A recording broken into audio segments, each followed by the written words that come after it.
Order. I'll read the ethics statement, then we'll take the roll call. Commission members are reminded that it's our duty to avoid conflicts of interest and the appearance of conflicts of interest as we handle the work of the commission. Does any member of the commission know of any conflicts of interest or any appearance of conflict with respect to the matters coming before us at this meeting? If so, please state them for the record. If during the course of the meeting you become aware of an actual or apparent conflict of interest, please bring the matter to the attention of the chair. It will be your duty to abstain from participating in discussion on the matter and from voting on the matter.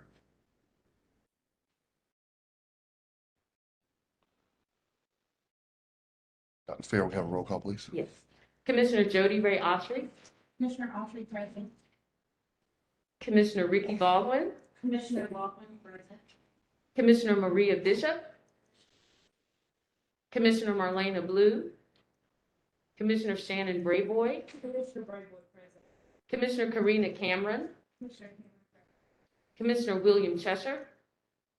Commissioner Ashton Copley. Commissioner Copley present. Commissioner Jared Dennis. Commissioner Dennis present. Commissioner Monica Douglas. Commissioner Aubrey Gadet. Commissioner Melissa Jenkins. Commissioner Jenkins. Commissioner Kathleen Linker. Commissioner Linker present. Commissioner Angela Martin. Commissioner Matthew McLean. Commissioner McLean present. Commissioner Susan Mills. Commissioner Rob Oral. Commissioner Alicia Ray. Commissioner Ray present. And Commissioner Lindsay Sice. Okay. You have quorum? Thank you.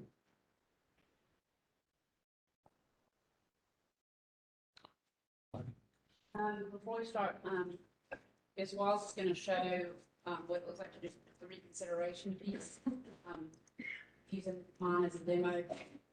But just a note from yesterday, we needed louder to purposely project louder because there were parts in the recording that it couldn't pick up for the closed captioning part of it. So when they transcribe the minutes, they may not be able to hear the person who's doing it. So just try to project. I know it's kind of hard when you're that way and the computers are this way. So that I think. Good morning, everyone. Briefly, for those who aren't familiar with the I'm going to use Commissioner Lincoln's slide.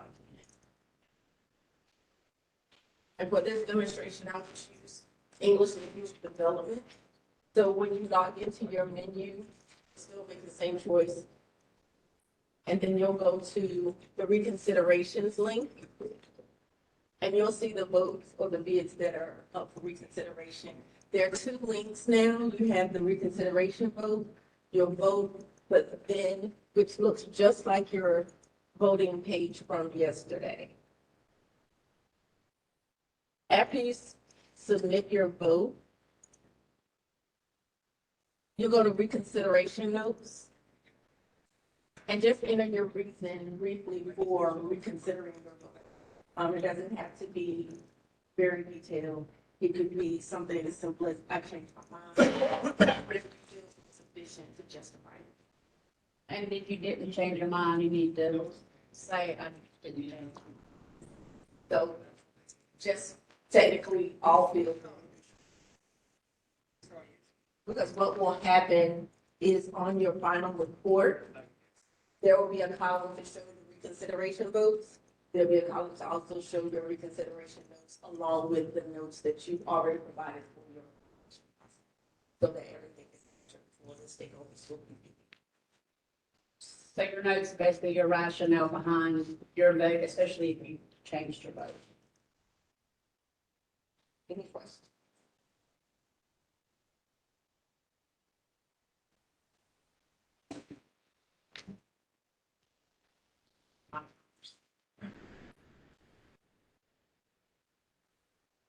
So, first,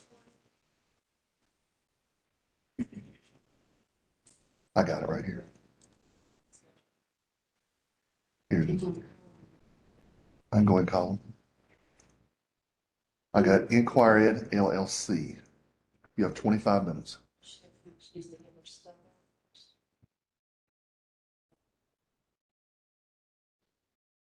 going to be an easy setup process. I shared with some of the this morning my computer wasn't working, so we're gonna do it analog today. We are a digital curriculum, we're doing an analog presentation, but I do have some materials that I will just review. So I thought I'd be able to just pass around our sequence.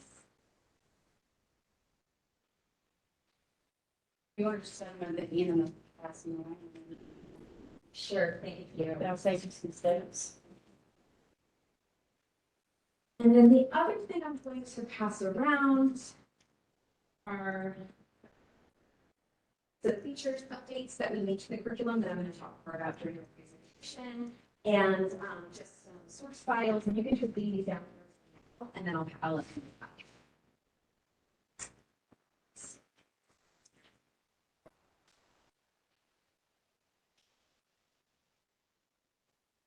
Is it okay if I stand?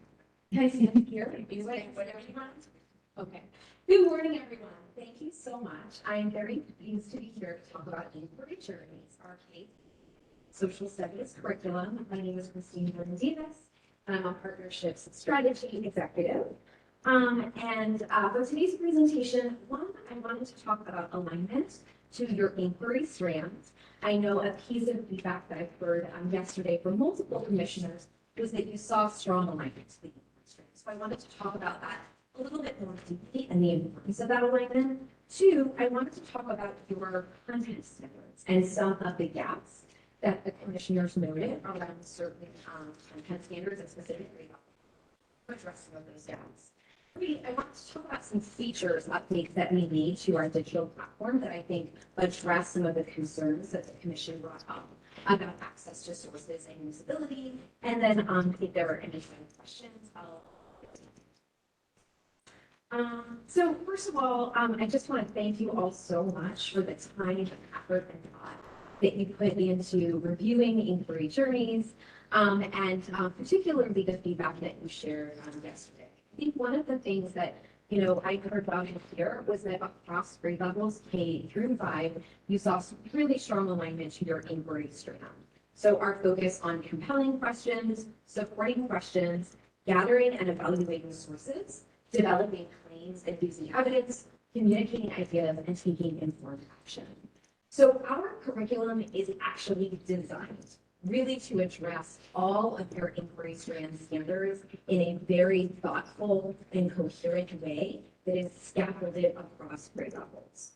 All of our events, as you saw in your review, are going to be anchored in an inquiry question.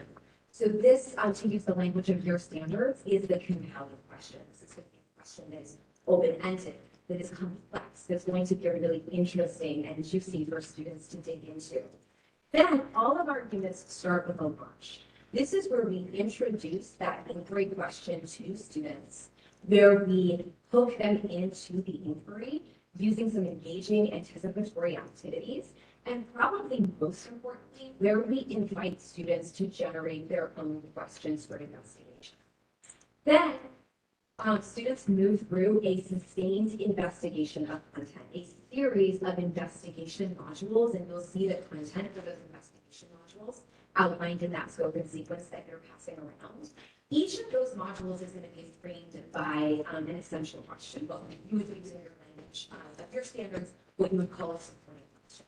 And students use those essential questions to investigate a wide range of authentic digital stories. So a lot of the coverage of your content standards is going to happen through the investigation of those sorts of events.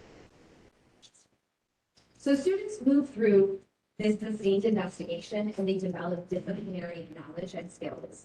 Then finally, all of our units culminate in informed action.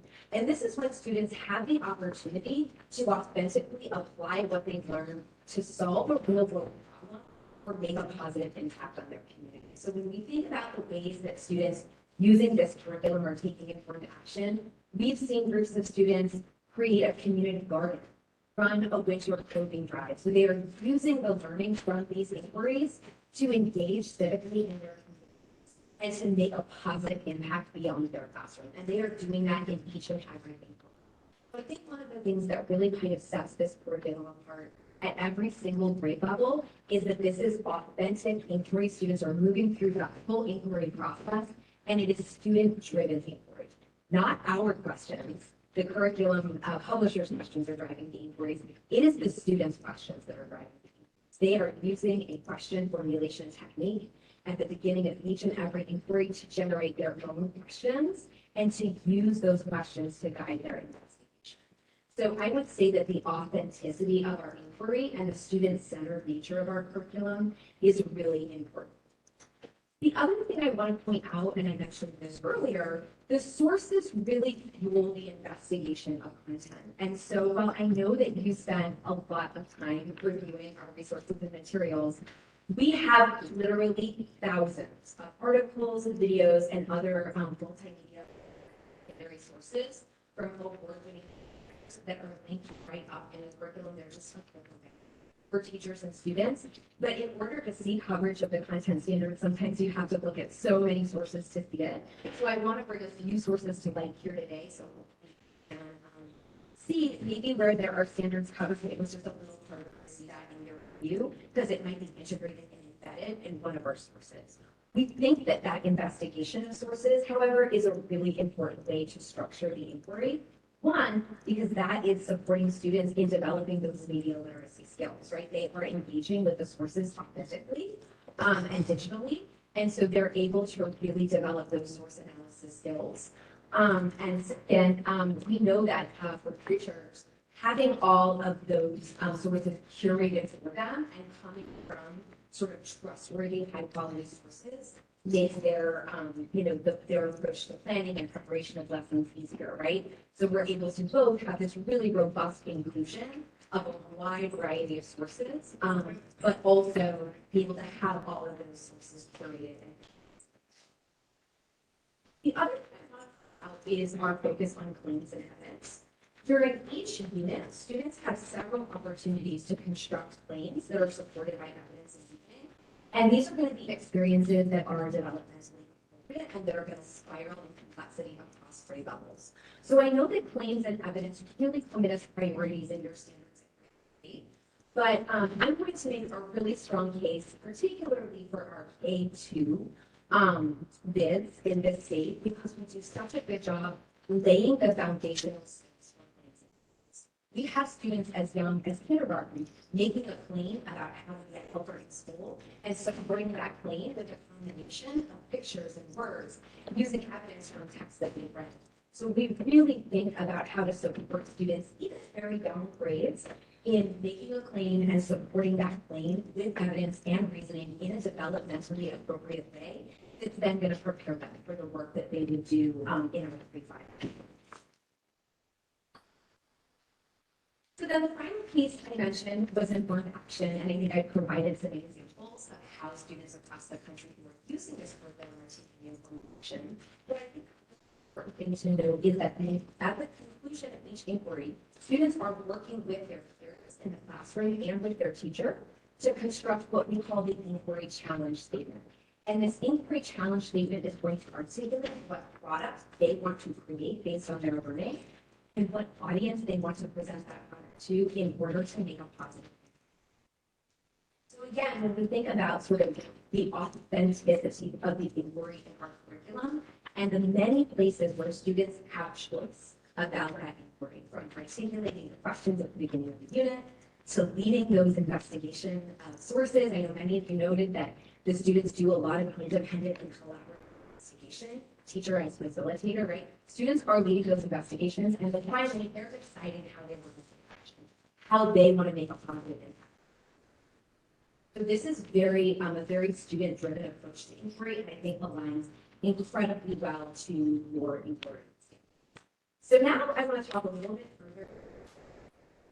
So I'm going to start by talking about when we think about your civics and government, A, C, and G1, we're going to have really strong coverage, and I hope that you saw this in our Navigating School unit as students are really thinking about rules and norms in school, how they can be a positive contributor to their school community, and positive ways that they contribute, like being safe. Behavioral sciences is going to be addressed in our 19 and self-inquiry, as students really focus on their identity, their family and culture and language, and sharing their identities with one another, and doing that in a way that's going to help them appreciate themselves. It's really going to lay a strong foundation for your behavioral sciences standards across grade levels. History, our past, present, and future inquiry really focuses on learning from stories from the past, organizing time, creating personal timelines, but also it's going to be a space where students think about sort of understanding continuity and change. I think probably the place where maybe you had a hard time seeing some alignment to your standards was for geography and economics. So that's where I want to dig in. The way that we approach geography is first in our navigating school unit. So when we think about our KG1, it's really going to be addressed as students think about the navigation of their school, walking around the school, thinking about how to walk around the school and using understanding position and location, and then using that understanding to construct maps of their school and classroom. So KG1, I think, is really going to be addressed in navigating school. KG2, which really has more to do with human-environment interaction, is going to be addressed in our past, present, and future inquiry as students think about a season, what does this season look like in their particular region, and how the climate of their region impacts their way of life and the way that they sort of name. So I think it's a little bit more difficult sometimes because of the integrated nature of the way that we address standards to see how that standard is addressed. But it is addressed in that past, present, and future inquiry, and it's really going to, again, lay the foundation for future exploration of human environment interaction. In economics, we also address economics in that past, present, and future inquiry, and one of the sources that we use, I think, really brings to light how we address it. So we use a great table, the ant and the grasshopper, as a way to really help students think about the importance of saving for the future, right? As we compare the actions of the ants who are like gathering up all the food that they need for the winter versus the grasshopper who's like playing with kids and having a really nice time, but not necessarily preparing. So this is where the richness of our sources come in. We really are laying the foundation for understanding economic concepts like scarcity, right? Thinking about saving and the importance of saving. So that is addressed really through that source, but also connected to this bigger theme of learning from past experiences and connecting actions to outcomes. So again, it's a little bit, I think, maybe difficult sometimes to see it because it's embedded in that source and because we're connecting it across disciplines. But I think that those kind of key economic foundational skills are going to be addressed, particularly in that unit as students think about saving and the importance of saving. So grade 1, civics and government, I think, are going to be very well covered in our civic engagement grade. And behavioral sciences will be addressed in our families and I think it's really important, again, to think about how these concepts scaffold on one another. Again, in our kindergarten inquiry, students are really thinking about their personal identity, thinking about their family, which in their culture, and sort of expanding that in the first grade as they think about their family identity, share about families, they learn about families all around the world, and really develop an inclusive definition. History is also going to be covered in our civic engagement unit, and students are going to be looking at history both in terms of the history of women in sports and the concept of standing up against unfair rules. They're going to be analyzing images from women's marches. They're going to be really thinking about past and present for women in sports. They're also going to be looking as a case study at the passing of the passing of the Americans with Disabilities Act and reading some really rich sources to understand both the history and context surrounding that, but also connecting it to those concepts of civic engagement. Geography and economics are both going to be addressed in both our special location. So this is the students are going to do a deep dive around their own community. They're going to work on a variety of math skills as they think about how to map their own location. They engage in a lot of different mapping activities. And then also they're going to think about their local and what kinds of goods and services are created in their economy and how producers and consumers work to meet their communities' needs. So again, it's a very kind of integrated approach in that unit. We're going to be addressing both the geography and economic standards as well as a lot of civic standards as we think about how everyone plays a role in the community and how students contribute. So I know that grade 2 actually was so I will not say anything. But I will spend some time talking about one. So our civics and government, the unit that's going to primarily address those civics and government standards are the 20th century civil rights unit inquiry. So this inquiry is going to dive really deeply both into civics and government as well as history. And students are going to be doing a deep dive into change makers of the civil rights movement. They're going to be looking at Rosa Parks and Clara Luper and Ruby Bridges and really looking at examples of change makers across the civil rights movement and thinking about and kind of zooming out and thinking about how to apply learning from makers and how they would use that to make a positive impact on their own community. They're also going to be looking at the history of voting rights and the evolution of voting rights over time as a way to deepen understanding of civics and government standards, while also working toward those histories. We're going to dive into geography really deeply in our global connections unit as students, again, think about sort of their place in the world. They learn about how to determine absolute location, from directions, all of those pieces, and also doing a lot of work, as we discussed earlier, with the connection between geography and culture, thinking about how geography shapes culture. They'll do deep dives investigating sources for different countries. They'll do jigsaw their findings so that they develop a really good understanding of different countries across the world and developing a really deep understanding of how culture impacts geography. In that unit, they'll also be looking at economics as they think about globalization, interdependence, raw materials, and all of those pieces. So I think that, again, sometimes sort of the integrated nature of our units can make it exactly where all of those standards are hit, but in many cases, they're being hit in an integrated way and within those sources. Grade 4, I wanted to address the concern around a lack of North Carolina specific content. I'm just going to pass around some examples, and these are just 2 examples. One is an independent investigation guide, and another is a state research guide.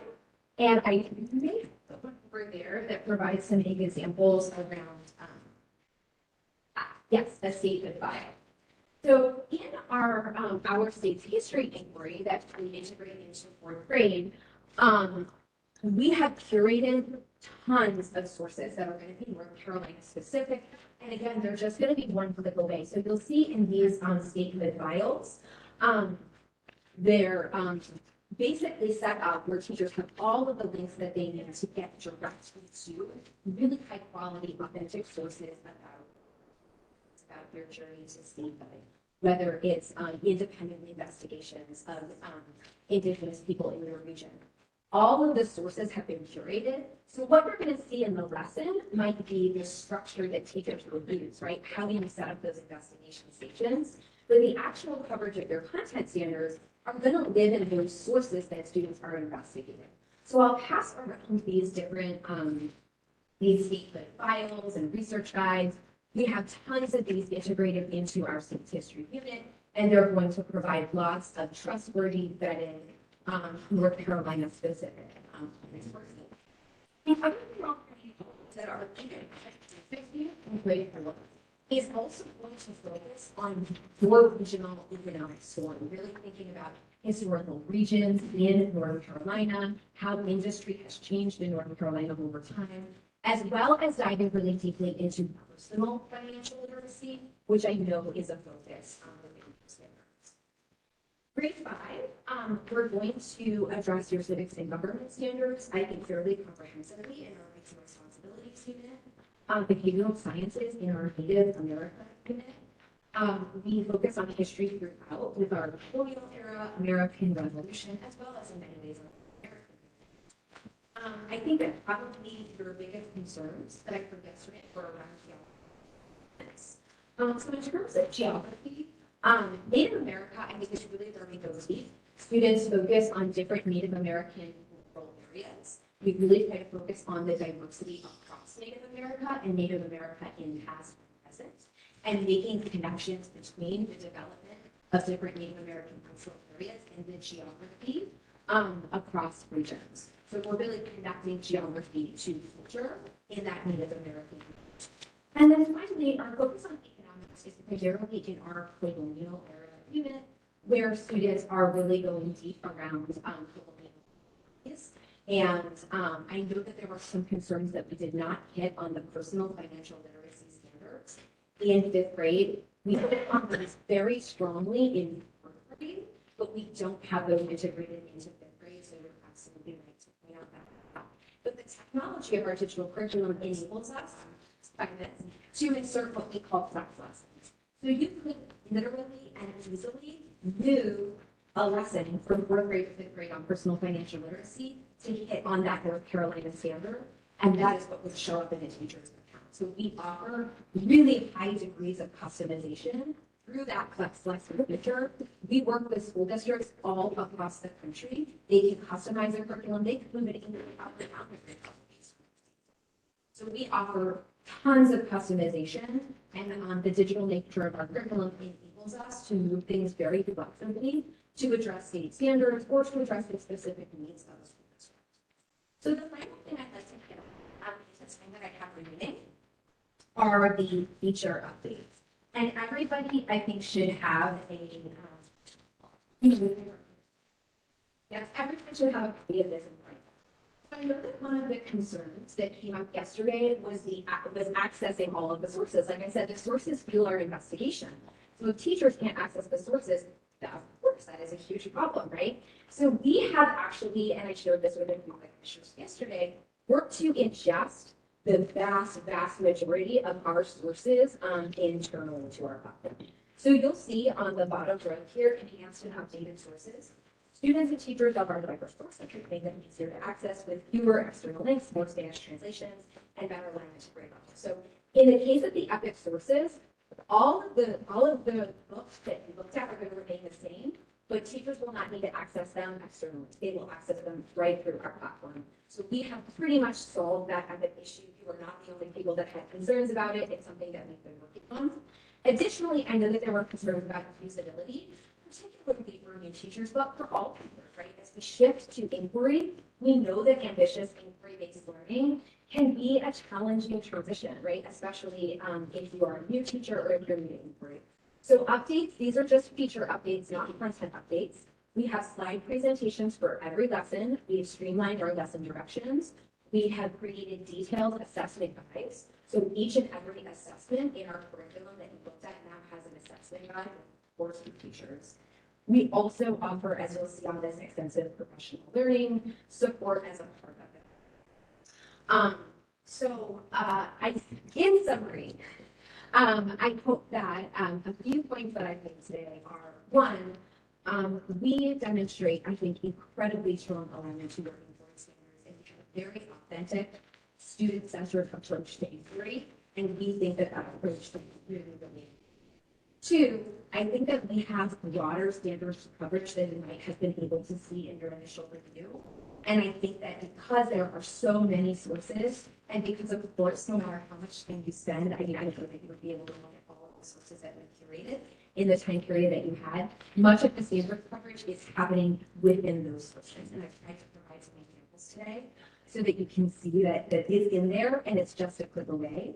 And finally, that we have made some significant updates around source access and usability that I think really address the concerns that the commission raised yesterday and frankly aligns with feedback that we've heard and we've been working hard to address. When teachers educators speak at Inquire Ed, we listen to them. And so additionally, we so appreciate being a part of this process and getting to hear all of your expert feedback. It's like such a gift, right? To hear all of you talk and share and point out things, some things that we have been really working on. And so we are a continuous learning organization. We do make continuous improvements. So it's also important to know, and I hope it doesn't, I shared this with the commissioners yesterday, we've made a ton of improvements even since we submitted, and we're improving our curriculum all the time, and that is our approach. So know that the updates and improvements that I shared today are part of how we approach this work. We can always get better and we can always improve. And so we have the opportunity to work with schools and districts across your state. We'll look forward to getting their feedback and being able to support them in improving and helping us. So thank you so much for your time. I apologize for the analogness of my presentation. I hope that you were able to follow along. And again, we're so, so grateful for your feedback and for the time that you put into reviewing our materials. Questions? Which I'd have a comment I need to make, just for clarification. Some of the things on here we really didn't consider, but then additional contents like the slide presentations, that would be additional. So like, that's not something we can consider.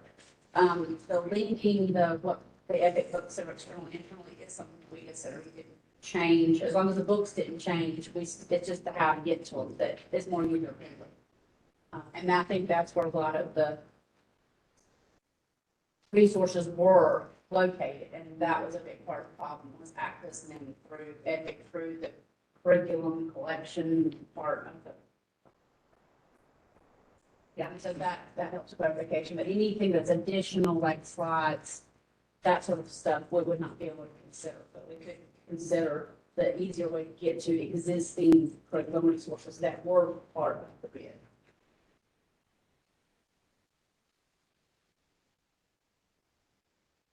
Does anyone have any questions for the presenter? I did, you mentioned about like take personal finance and another grade level. Where that is a beneficial feature, I think some of the key points you expressed about economics, but not so much about the government pieces, and that was also being heavily missed. This is the three government that it was scattered, so I'm not sure if you would want to take a lesser lower level. Yes, and so we do, where that's going to show up in our rights and responsibilities unit, do have an explicit lesson on the three branches of government. And we have that, it's also touched on at first grade, but I think that some of the pieces around, if there's a standard that maybe you're looking for it at, there were a few examples of this, and I know it's in documents, where there's a standard we like put grade in fourth grade, but actually you would have it in fifth grade. We do have the customization ability, again, to move that lesson up. Typically, our recommendation is you can move the lesson or an inquiry up one grade level or down one grade level, but we don't recommend moving it one grade level because then your readability and accessing of those sources becomes a challenge. But so, yes, definitely. Though, that is something that we address in fifth grade, but there might be a different grade level where you're actually looking to address that standard. And so we have that capability to make those, to move up or down.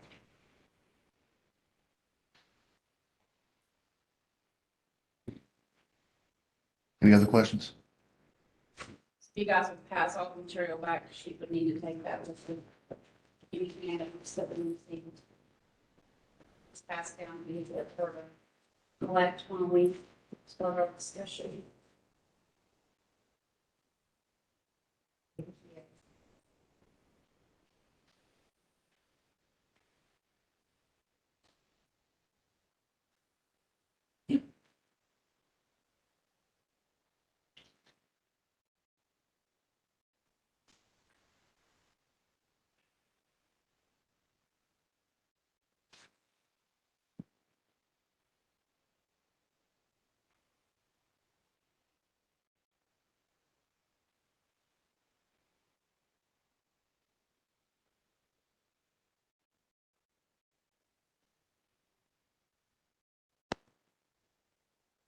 discussing. Yeah, any discussion? Start on it. So with the Peter Fire, 711, which is their kindergarten. So it's kind of like yesterday, we call the number and then if you have any additional things that you want to share, and then we'll take a vote on it, and then we go to the next one. Because we have kindergarten first, third, fourth, and fifth. So we have 5 to go through. So first one's IQ 7100. Any discussion?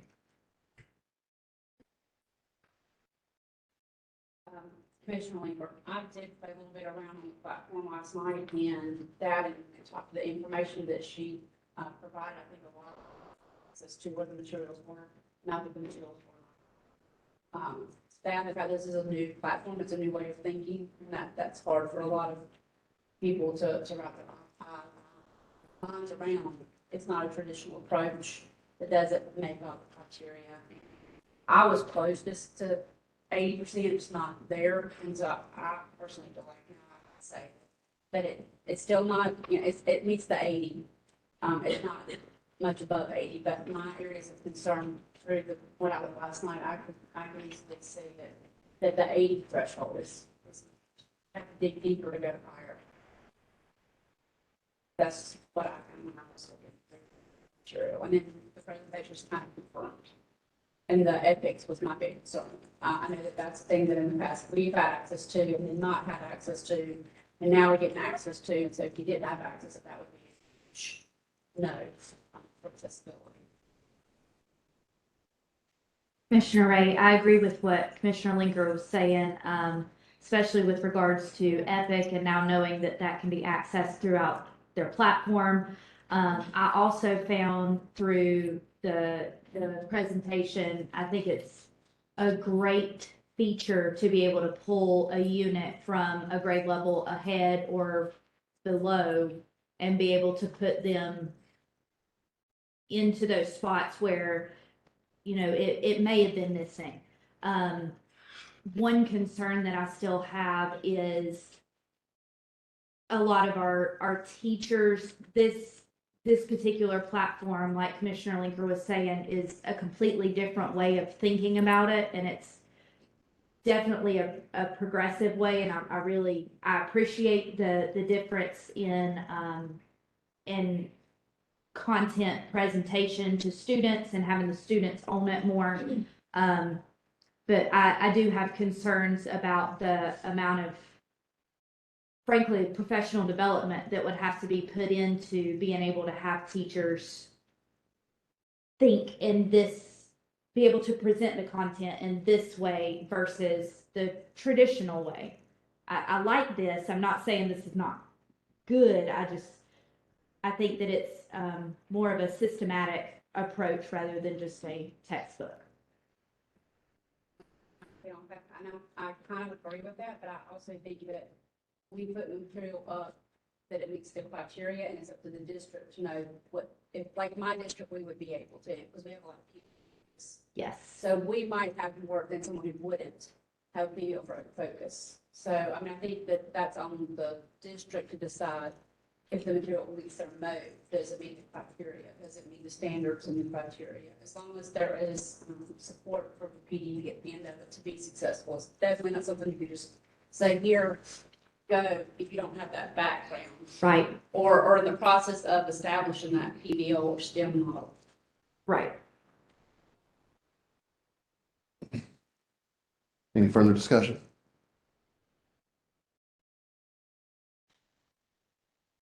Call for a vote.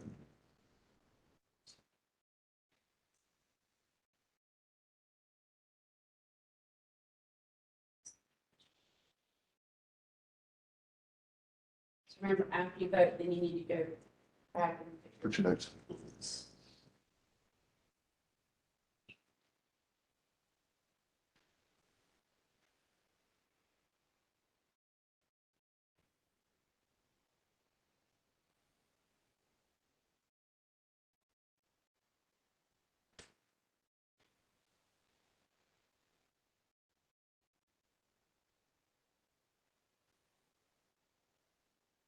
IQ 7100 will be recommended.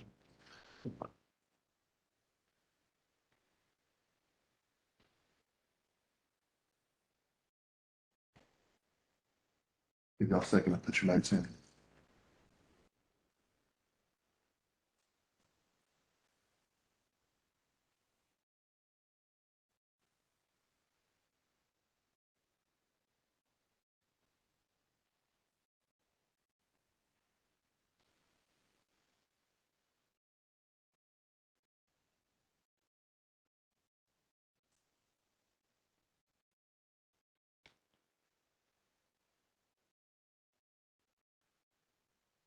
Ninety-two, when you're done, just take your hands off the keyboard, just so I know you're done. I don't mean checking, going anywhere else, because that's kind of what I'm looking at.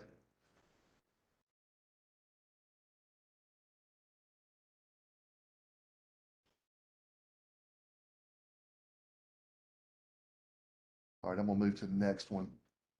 INQ 7101. Any discussion? Commissioner Linger, just what the comments I made for the first one are gonna be the same for all of them. I feel like the presentation hit all of the grade levels that I have concerns about for the same reasons that I have concerns. Do you think this was true for kindergarten as well, but it sounds like some of the problems that we saw. Maybe it's more in-house, there were.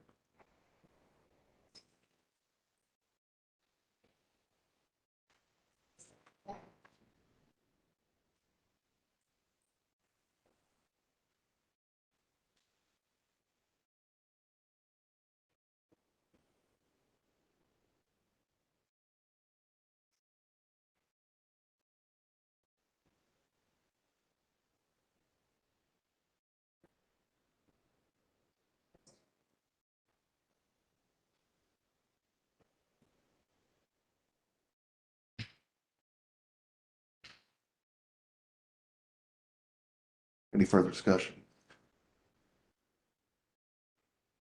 Call for a vote.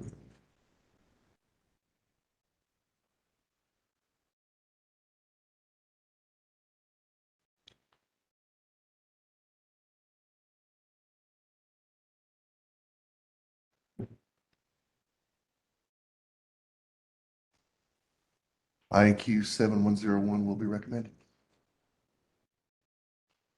Next is INQ 7103. Any discussion?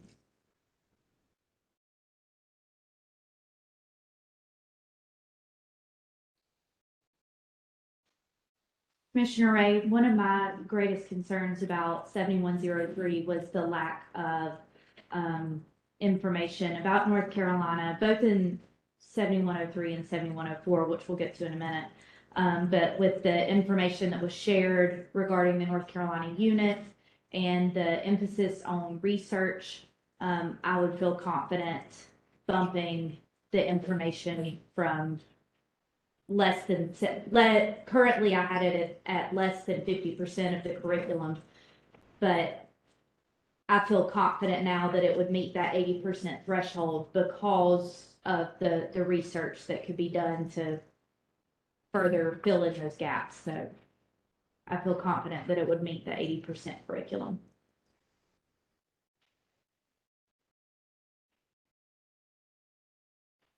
Any other discussion?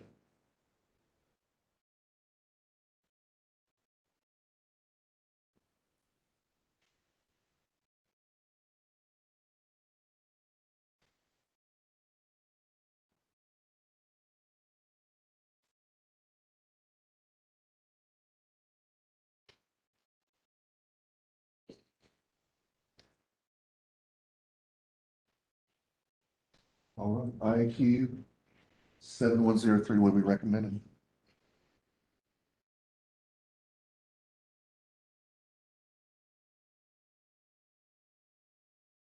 So you're going to state the vote, what the vote is. For the I'm sorry, I apologize. I apologize. No. Where was it? It was I'd like to see. 11, yeah, 8, nay. Got excited. Next is INQ 7104. Any discussion?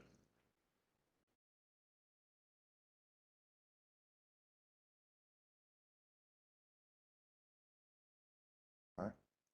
There's no further discussion. Call for vote.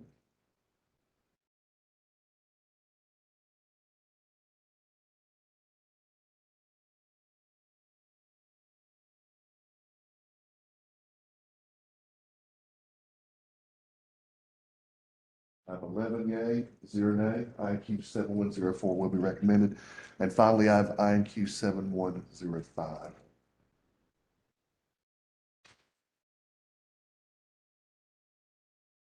Any discussion?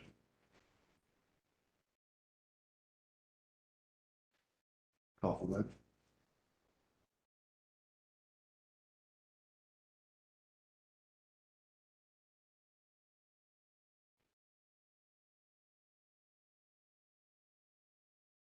We have 10 yea, 1 nay.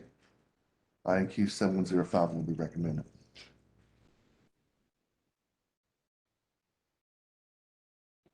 Next is studies weekly with submission SWK 7104. And it will be 15 minutes.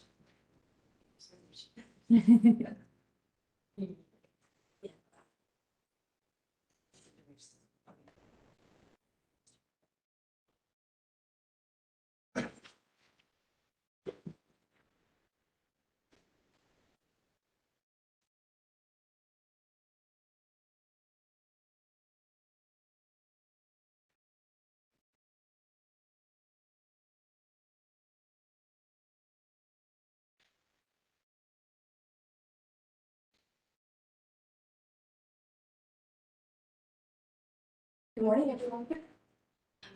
So today I have myself, my name is Tracy Reiner. I'm a curriculum specialist. So with me today, I also have, Nicole Kerr, who is our chief curriculum architect, and David Backley, who's our chief of staff. So thank you guys for taking the time. Thank you so much for also taking the time to ensure that you look over our products. Today, we're going to be looking at fourth grade, our past and present curriculum. Dr. Clark will be passing out full lesson plans along with just some units that we're going to touch base on in our fourth grade curriculum. So 3 things that I kind of took away from your feedback yesterday when discussing our fourth grade was kind of our platform in general, along with our economics and being able to align with those standards, and our cultural diversity pieces, especially particularly with our Native Americans, American Indian, Indigenous tribes within North Carolina ourselves. So in order to highlight some of those, I do want to talk quickly. I know previously we looked at the platform. Overall, looking at our platform as a total piece, it shows consistency. So when we look at Studies Weekly, it's a K-5 publication right now. And so being able to provide that opportunity for if a student's going into 3rd grade and going into 4th grade or 4th grade going into 5th grade, they have that consistency across the board to know I'm able to jump right into Florida Studies Weekly. It's nothing different, it's nothing new. Consistency and that moment just to be engaged and easy to navigate. I know I need to go to week 8. I know where it's at because I've been in 2nd grade, I've been in 3rd grade, and now as a 4th grader, I'm still able to do it. It's also scaffolded based on current grade level, so you're able to kind of move things around based off of how the teacher's facing their units. So if I start out with econ first, I'm able to move that into my units, and I'm able to roll up with the students and be able to showcase that instead of having to jump directly into civics and government. So it gives them that opportunity to navigate an easy platform, and then it scaffolds them based on that. Within the platform itself too, you're able to add in your teacher editions and your student editions, high units, high weeks, those kind of things that you really want the students to focus on at the point in time. So the second piece I want to focus on is our economics unit. So I pulled our economic standards, kind of looked through those and started matching them up with our current publication. So one of the articles that we have is based on scarcity. And I believe those are being passed through at some point, along with the unit plans or teacher editions that match up with it. So our first 4.E.1.1 talks about explaining the ways in which scarcity impacts economic decisions in North Carolina.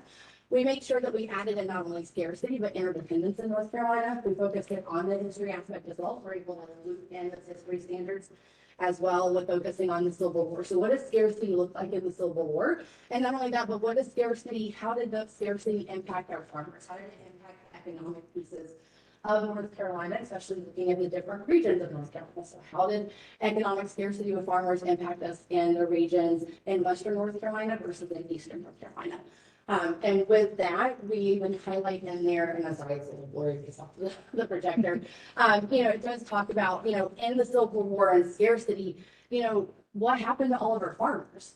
We went to civil war, we went to war. So what's happening with all of our, what happened with inflation and what happened with our crops?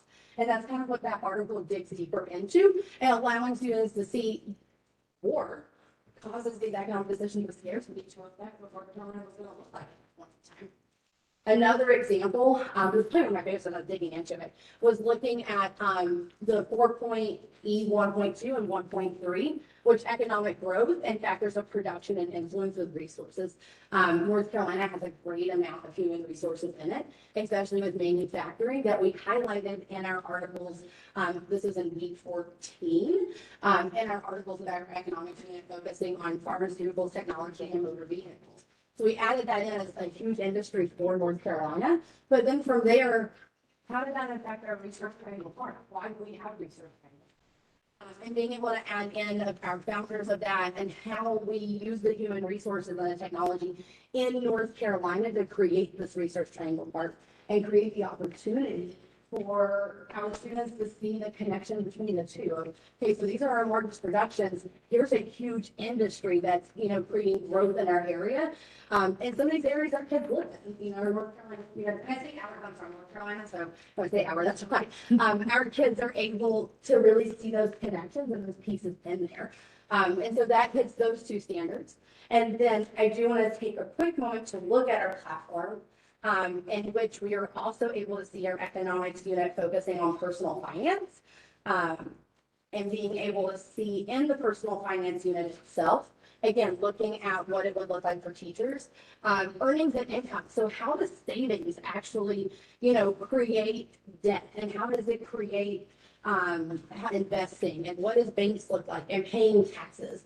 And especially with personal finance with our fourth grader, teaching them those vocabulary words in the very beginning of what it's going to look like. And we made sure within our teachers editions, which you guys also have passing around, it also matches up to ensuring that we're kind of reaching that personal finance decisions such as spending and saving may affect everyday life. So if Mary's giving Sophia $3, fill in a blank. What's happening? So filling in those vocabulary words as well for our Carolina students. Not only does our assessments do fill in the blank, but we also ensure we give them those multiple choice answers, and plus those select all that apply answers. So it gives them that, a little bit of critical thinking, and therefore does our economic section in general. I also want to go ahead and touch on a third piece here for our diversity and cultural references. So yesterday, part of the feedback was it being Eurocentric and kind of focusing on a little bit of outdated and being able to not bring as much Native American tribal stories. And so looking at this, the way that we, again, going back to kind of like what's based on our platform, is we scaffold it up for our students. So in week 5, we talk about government. We talk about, the different pieces in North Carolina government, what that looks like. Well, one of the pieces that we exemplify is our tribal leaders in the Cherokee Nation, and not only our indigenous leaders in there, but also the women leaders in the Cherokee Nation. And so from there, we're able to also showcase those history standards to summarize those roles of what that looks like and how that adds in. So I say week 5 because going on into our other history units, we add in, the first people of the Carolinas. So who are these stories being told from? And that's where we pull on our primary source documents. We believe we get kids safely in and we get kids safely out. That's really our philosophy on how we're writing our curriculum. So the stories from the past is who tell their curriculum. It's the ones who showcase, those quotes and those moments from the people that experienced it, because they were the ones that saw it. And so with that, we're able to send in quotes and bring in moments of that to ensure that it's their voices being spoken and not our voices being spoken through it. And then we scaffold it through, we make sure that we have vetted reading. So Dr. Trey Adcock from UNC Nashville, who's also part of the Cherokee Nation, has actually written some articles for us and has vetted articles that he has read through us as well to make sure that what we're saying is not appropriate and correct for North Carolina, for the Cherokee Nation, particularly talking about the tribes of North Carolina. In this as well, we also ensure that we also add in the Lumbee tribes and the other 6 regional tribes for the graphic organizers to make sure that, again, we're looking at not just the Cherokee Nation, but all of these Indian tribes that are around us that are part of the culture of North Carolina and who we're from. Again, like I said, our teachers editions, our teacher editions are also scaffolded to ensure we're not only reaching North Carolina standards, but that they are going through and doing our enduring understandings that overlap what these standards are wanting. And then our essential questions are formed from our standards as well, as we're writing for it. Adding in our student edition vocabulary.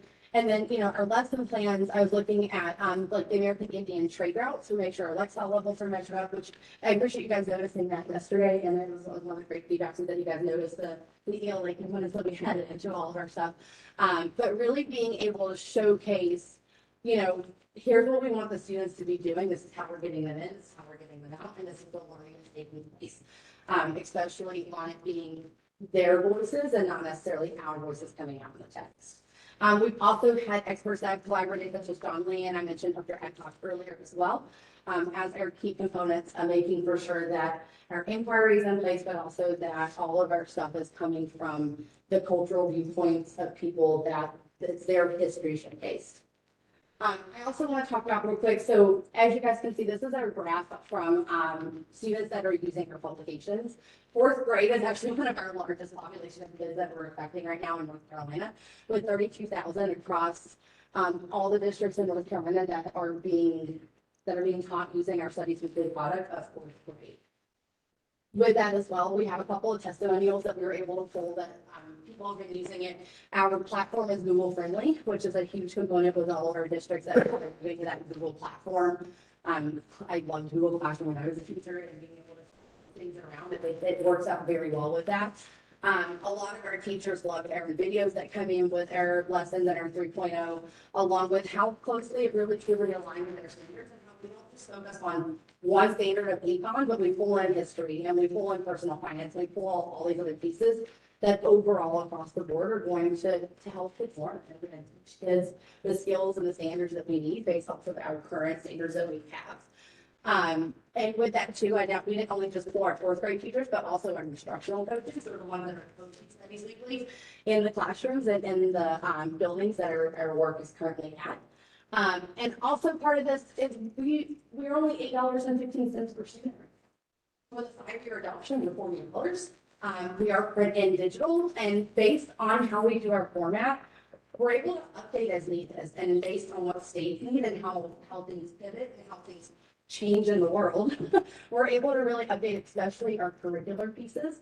And also with our online platform, not only are we able to take history home connection, we also have tons of extended articles as well that I've mentioned before with our experts that come with us, and our week 22, which I believe is also one of our weeks that are being passed around. We have extended articles that also really truly showcase the different stories and customs from the Cherokee and Lumpy nations and tribes that are in the areas. So we actually had Dr. Adcock, he went through and actually wrote a lot of these for us in order to showcase the oral history traditions and the cultural pieces that are coming down from his family into our publication themselves. So anyone have any questions? Just one other statistic, we're in about 75% of all school districts in the state of North Carolina. So, yeah, we love North Carolina.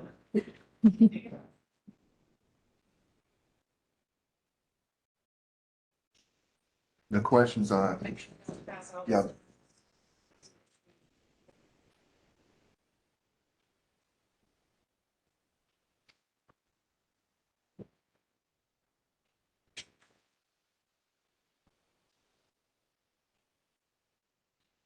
you guys, I really appreciate it.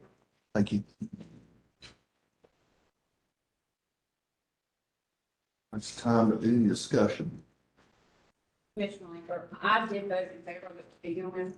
I found then that it barely met 80%, but I would say it's definitely over 90%, specifically in North Carolina. Some of the things that I couldn't see before, I could see today.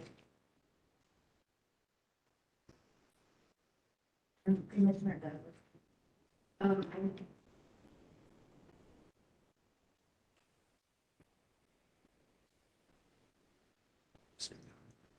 Speak up. Yes. North Carolina history and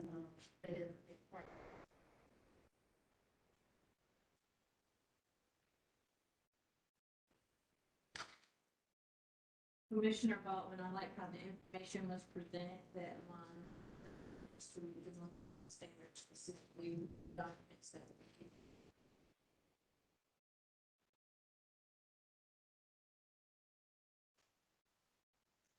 Any other discussion? Commissioner Brayboy, I initially had some issues with some things that I feel like are a little inaccurate about my tribe, in particular, the Lumbee tribe. I'm looking through one of the resources now, that still seems to have some inaccuracies, about, our tribe being one of the largest tribes in North Carolina, and in fact, it's the largest tribe east of the Mississippi River.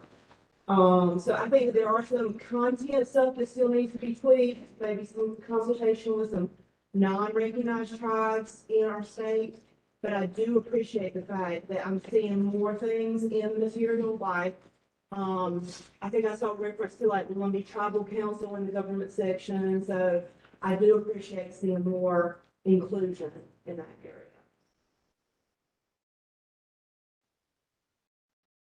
Anyone else?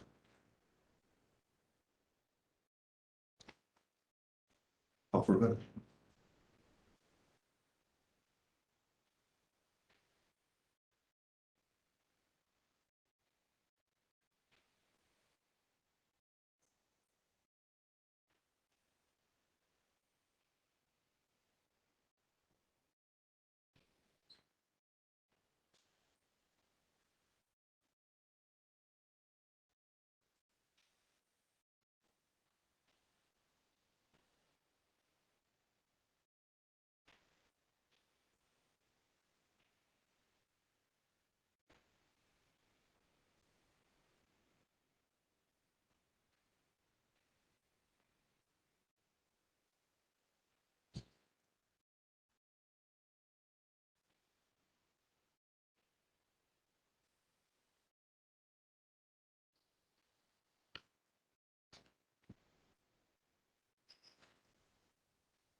Everyone had a chance to vote. I know people were probably working on their no part, but has everyone had a chance to do the vote? We're missing. Maybe it's just slow. Yeah.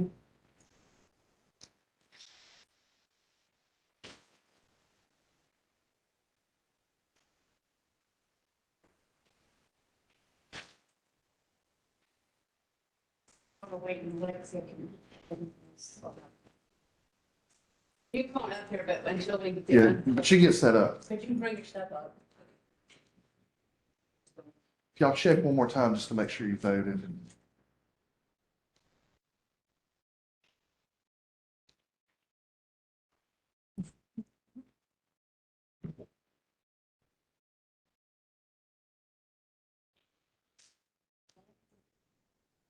We're still waiting for. If you go back into it and resubmit it again, you're not sure, it doesn't change the vote. You want to go. So everybody might want to go back and resubmit if you think you did, because it won't count it twice, but if it doesn't actually, Yeah, it was just vote one more time. It won't change it. it won't change your vote. But somebody's having.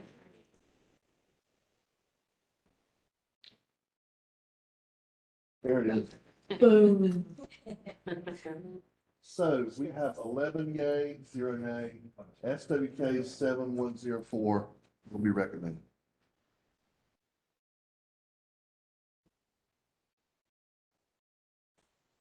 So next, we have Lexia Learning, LLS 4000. Whenever you're ready.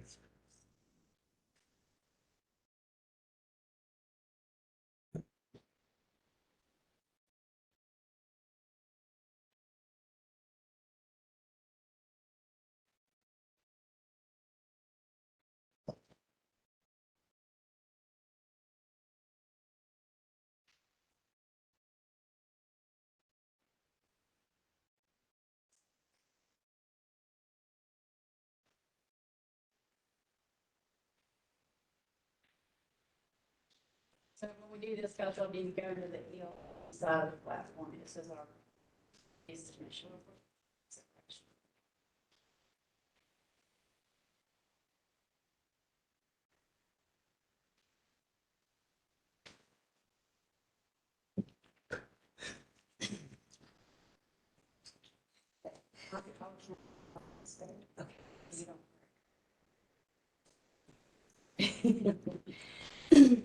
Good morning, everybody. My name is Leslie Perez, and I'm an emergent bilingual specialist here at Civic.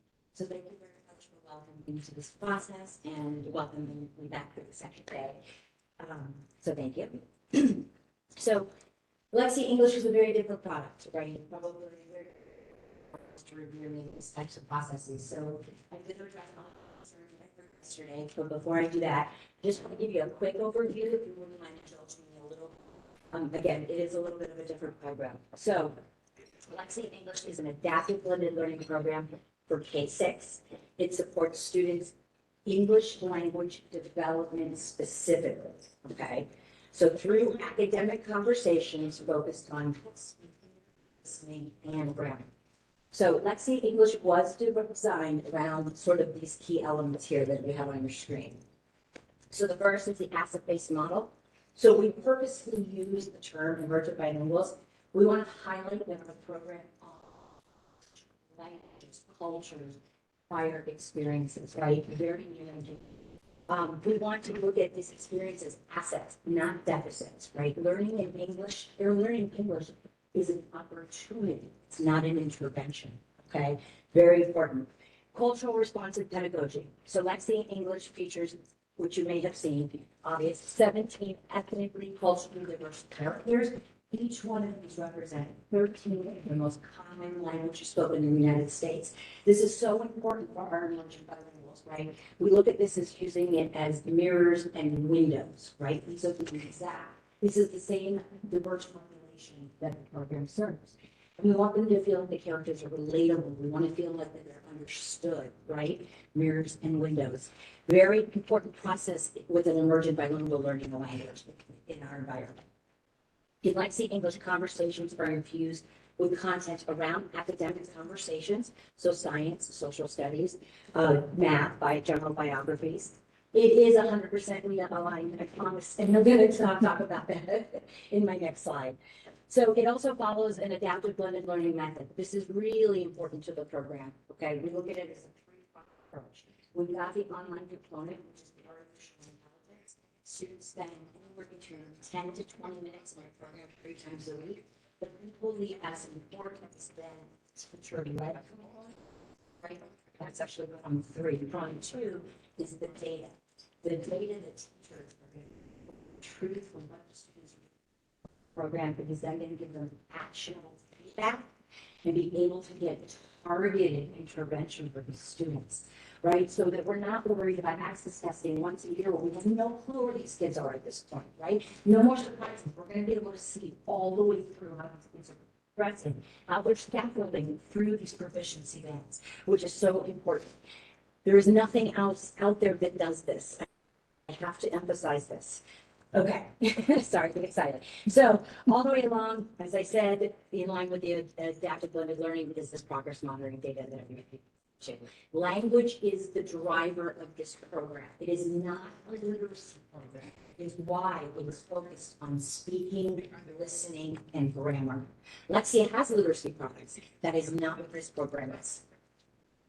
Okay, so Lexi is designed from the ground up to the VITA standards. I understand that we provided you all with a very difficult alignment to navigate. My apologies for this. I do have an additional document, which I understand I can share, at least show you today, that does, it's actually the data. It's the raw data that we drew from to do the customer facing alignment that you all have in your, in what we submitted to you. Okay. Not only is the not only did we put a very systematic and rigorous process in this alignment. In addition to that, we have been evaluated by Prime via version of Prime V2 for those of you who are all together, and we have been determined complete alignment. So we used, this is really important, we used the language standards and the can-do statements to drive our slogan sequence of language and grammar, okay? And then we used the Common Core standards for math, science, social studies as references for conversation topics. Okay, that word is so key, references for conversation topics. What I mean by that is that we are not teaching content areas. We are teaching mastery of ELD standards, okay? We are using the vocabulary that is content related. And the reason that we are doing this is because we know that our emergent bilinguals, they need to learn language and content simultaneously so they can go into that next class and use that vocabulary, right? I mean, that's critical for our emergent bilinguals.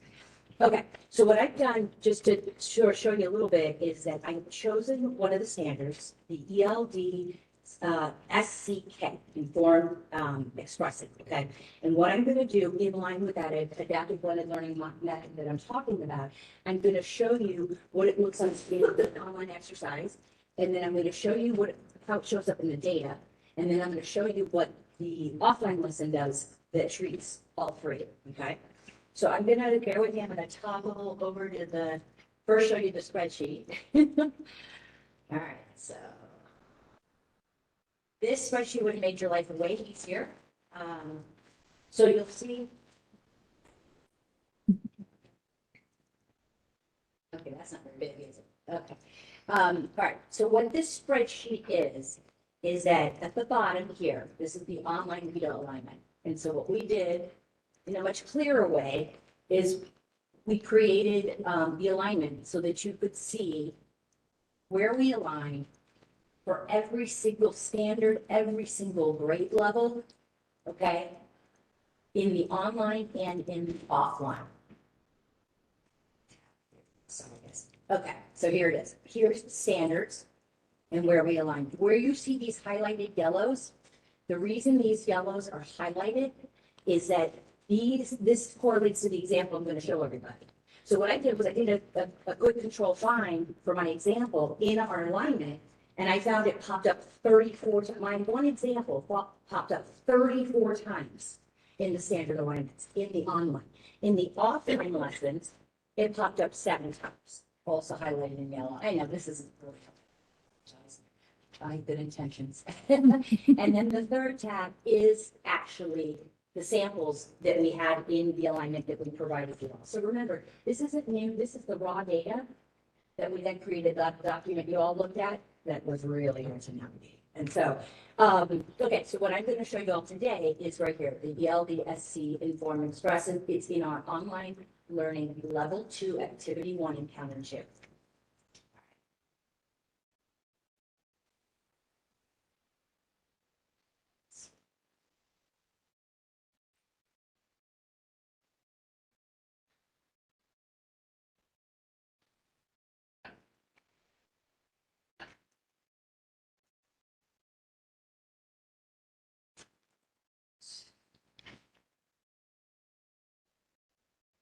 Okay, so this is that standard. It is Lexia. It is a level 2.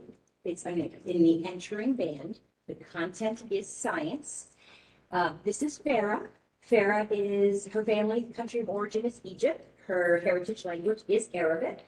She loves science, biology, and wildlife. These characters, they take the kids through a journey. They share all about their experiences, their rich lived experiences, their cultures throughout the journey. What we're going to see here is a media unit, a conversation unit, and an example of scaffolding within a lesson, excuse me. So the media unit, it gives a little bit of background knowledge, some animations and videos, content related, okay? Then the conversation unit, actually in this conversation, it's a closed conversation. So it engages the learner in an I do, we do, you do model, right? Tons of purposeful repetition. We use language frames that we use throughout the program, portable language frames, I might add. And the words are filled in for the student. It's more of a modeling for the students, okay? So it's to learn, to practice, first with the character, then independently, and then we're going to see a scaffolding.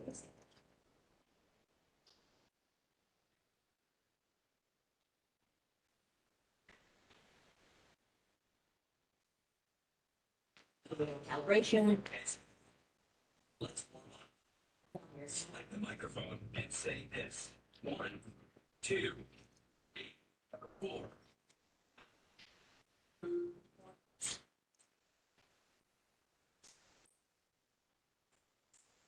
There are prompts throughout. We don't expect the kids to be reading.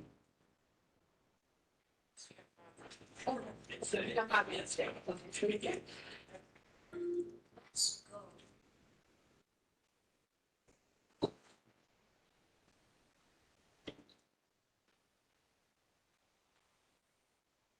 Welcome to level 2.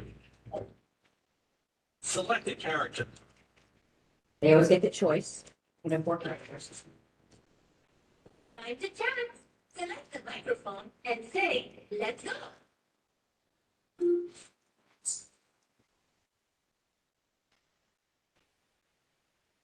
This is Rabbit. Rabbit. Rabbit is a scientist. She studies frogs. What are you doing? I am listening. Madeline listens.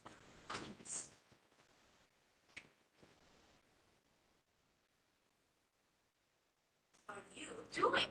This is our Say it conversation. with me. 3, 2, 1. What are you doing? Doing. Say that. You doing. What are you doing? Say it one more time. What are you doing? I am cooking. I am cooking. I am cooking. Say it with me. 3, 2, 1. I am. I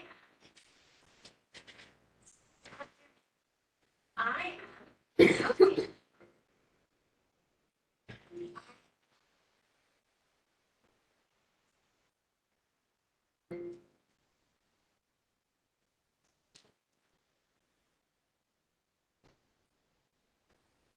Let's try another one. Okay, I'm gonna pause right here in the interest of time. So it's a 2-step instructional branching, right? So they get it wrong, they get 2 opportunities to get it wrong, and then they get into scaffolding, which then explicit grammar instruction. So that's what you would see next. But I'm gonna move on because this is very important. So all that information, right? It then goes to my Lexia. That's not very clear, is it? But it goes into our My Lexia platform. This is so important. What the teacher gets to see here is incredible. If you look up the top, you see the 19 levels, Lexia English has 19 levels. If you see up at the top, that student placed in level 1, okay, in the entry. You see where the overlap is of the WIDA bands over our levels. But what the teacher can do is go in and see the 4 characters. They can then see the speaking, listening, and grammar accuracy, the grammar purpose. Then they can see all the way on the right, the yellow and green blocks. This is the presentation of knowledge. This is our built-in assessment without testing that occurs in every single encounter with every single character. To the right, you'll see the lesson. The teacher gets flagged. The minute that the student does not complete 80% mastery in that unit, the teacher is then flagged. The teacher can go and download that lesson right there. Listening and speaking lessons. The speaking lessons, if I get time to show you, have the writing component. I heard writing yesterday, I know. So it has the writing component, and our skill builders, which we did put in the submission that we're about to come out, are out now. We don't have that. We weren't able to submit that, but they can completely focus on writing as well. That's not to take away from the fact that it's speaking, listening, and grammar focused program, but there are writing extensions and plenty of them as well. The other concern that I heard someone say yesterday about younger kids and the text, is that none of that. So The text for Lexi English becomes progressively more complex as the levels increase, okay? And so each level has a range of Lexile scores that correspond to the grade level bands. You'll see them here for 1 through 6. So, but even at the younger bands, with what you saw, they're not reading. They're being prompted, they're interacting with the character. So even if you saw some complicated text, they wouldn't have been reading that anymore, if that makes sense. Okay, last but not least, the academic content, which I've already talked about, but this is really important as far as I did hear someone say yesterday about the content related. So I think I've already expressed this, but so the students are speaking 72% of the time in this program, okay? And they are using purposeful repetition, corrective feedback in that moment, and they're using the academic language as a vehicle, not as content. Thank you. Sorry. I have a question. Yes, please. I saw in specifically in lower grades, I spent a lot of time in it, knowing that the correlation guide was a sample, so it didn't take a lot of work. I saw a lot of repetitive. I saw a lot of, here's the sentence you repeated. I did not see a lot of opportunities for authentic conversation. I know speaking the sentence is important, but I felt like it wasn't deep enough. Just teaching kids to regurgitate sentences and checking that they repeat them correctly, to me, didn't meet the intent of, especially the higher thinking of end of this range. So was that inaccurate? Would you say that that is true? Most of it is repetitive of, here's a sentence you repeat. 'Cause I saw a lot of that. I didn't see anything where they can have authentic conversations. Absolutely. Two answers to that. So the purposeful repetition, 1,000,000% is accurate. So this is based, the whole program was based on research and pedagogical research about the way that we language acquisition. The only way that we can acquire a second language is through purposeful repetition. So that is 100% intentional. As far as that authentic conversation and interaction, what we are doing is a couple of things. We are trying to encourage practice, right? I cannot speak the language. I cannot learn language if I don't speak a language. It's that simple, right? So the intent behind that is constant repetition, constant practice. The second component to that is, we were saying about authentic conversation. Oh, in addition to that, the purpose of the embedded speech recognition engine is to be able to pick up every utterance, but not just as far as speaking accuracy. In fact, most of it is actually the grammar. So that is actually what we're trying to pick up. We're not actually, it's not so much about, yes, we are trying to simulate a conversation with the character, right? It's the interaction hypothesis, right? The interaction hypothesis is the only way we can learn language if we are speaking with somebody else, right? I say something, if you're looking at me funny like right now, then I know I have to change my hypothesis, right? That's exactly what we simulate with the characters, is that interaction hypothesis. So it's authentic in the sense that it's simulating how we would normally have a conversation when we're learning language during language acquisition and be able to change our hypothesis. In addition to the practice, in addition to picking up the grammar. Commissioner Moore, to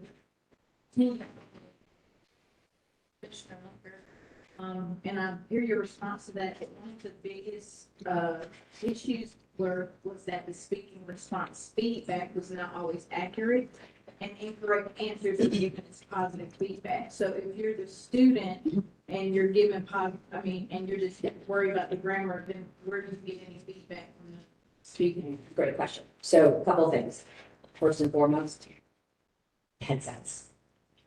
The speech recognition engine, they have to have a headset and a microphone in order for that speech recognition to really work.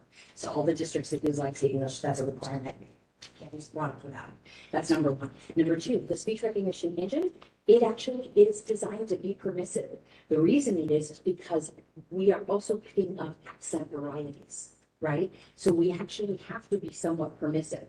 So we're still picking up the speech, it was hard to see in the data, right? We're still picking up speaking accuracy, right?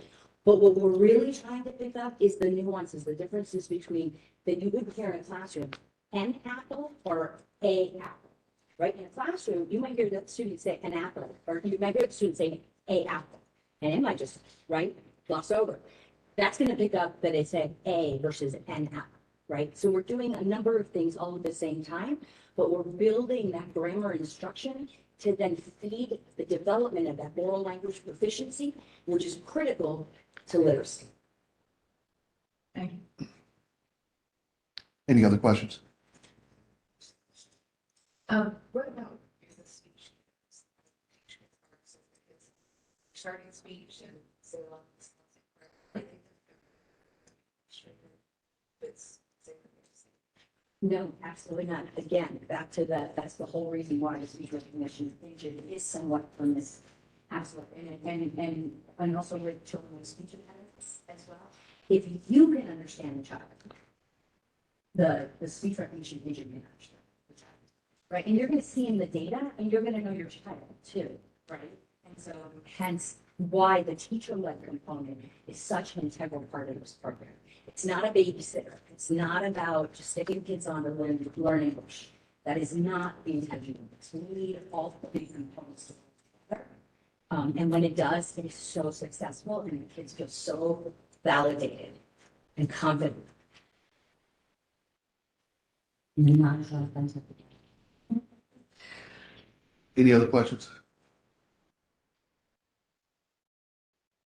Thank you. Thank you.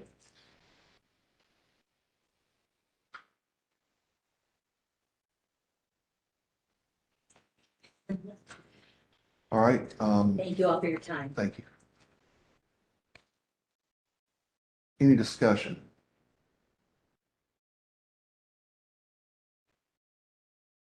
Commissioner Linger, I didn't find enough information to raise mine to 80% of standards met, so I'm still not seeing that it meets that threshold. But the comment that it, content-wise, and I understand that it's the language of and not the teaching of the content, but it was noted Common Core, there's not a lot of difference, but we don't use Common Core in the state of North Carolina. That could be some of the changes in vocabulary. It may not be appropriate. It's not compared to the right standards.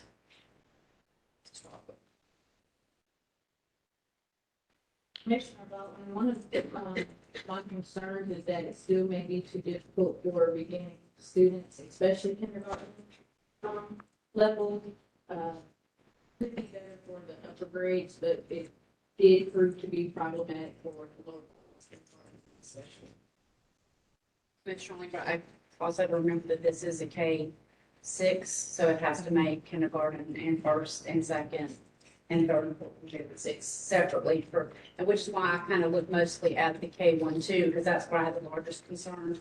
And I didn't sway those, I couldn't change those, but I agree, and as Dr. Baldwin, I don't see no support for the kindergarten first and second grade.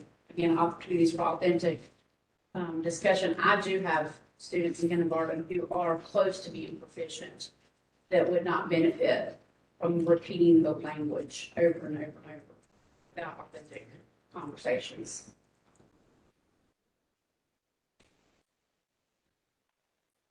Any other comments?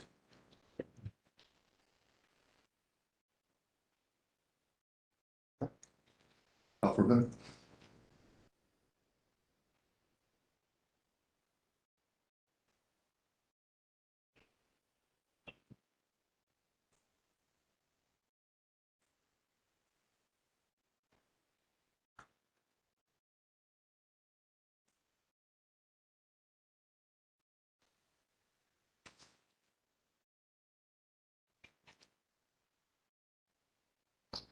I have 11 A, 0 yay.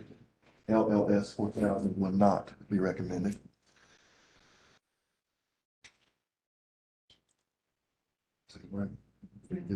Let's take about a, what do you say, 10-minute maybe? Like 15, I think some people want to go for other stuff out of their. Okay, we'll do a 15-minute break.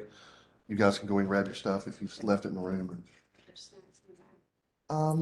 We had asked you, I'm not sure if they, yeah. They did? Okay, Yes. yeah, I can see. And that. So we will come back at 10:30, exactly. Okay. Next up, we have biz SSS 7103 and SSS 7105 from Social Studies Service. My name's Jennifer Carlson. Sales and partnership. School service. Excited to be here. Yeah. I say again because we did this last time and I remember doing it, so thank you for having us do it again. Test us. So one of the specific concerns that you guys stated regarding our grade 3 program was state-specific content. So there are times in this program specifically where we refer to your state. This is exactly how you refer to it in the standards as well. But I want to show you how this Venn diagram, the brain with the gears coming out in the middle is. National citizens is built.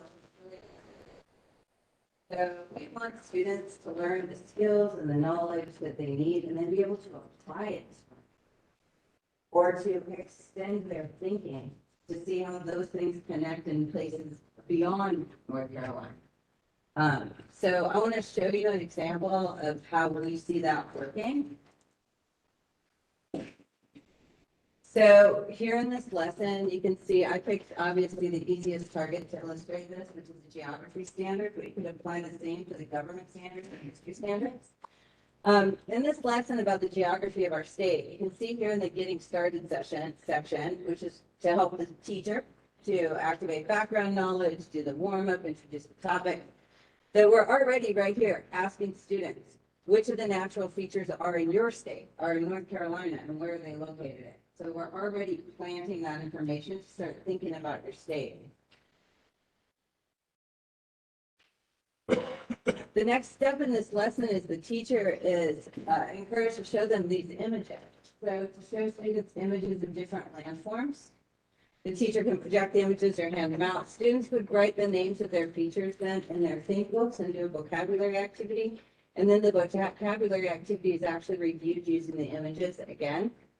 And then the question that's asked after those activities is, what natural features are in your state or in North Carolina?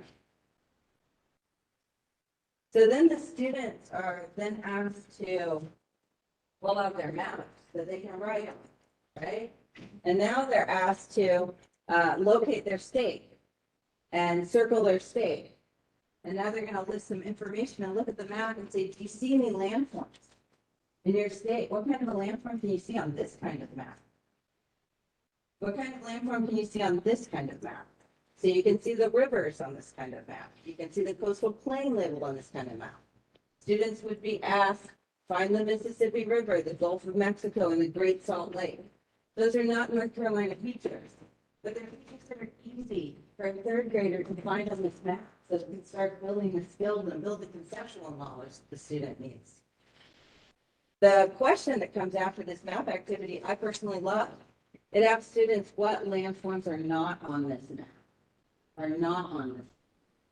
It encourages that second level of DOK, that extra step to have students think one more time. What's not here? What can you not see?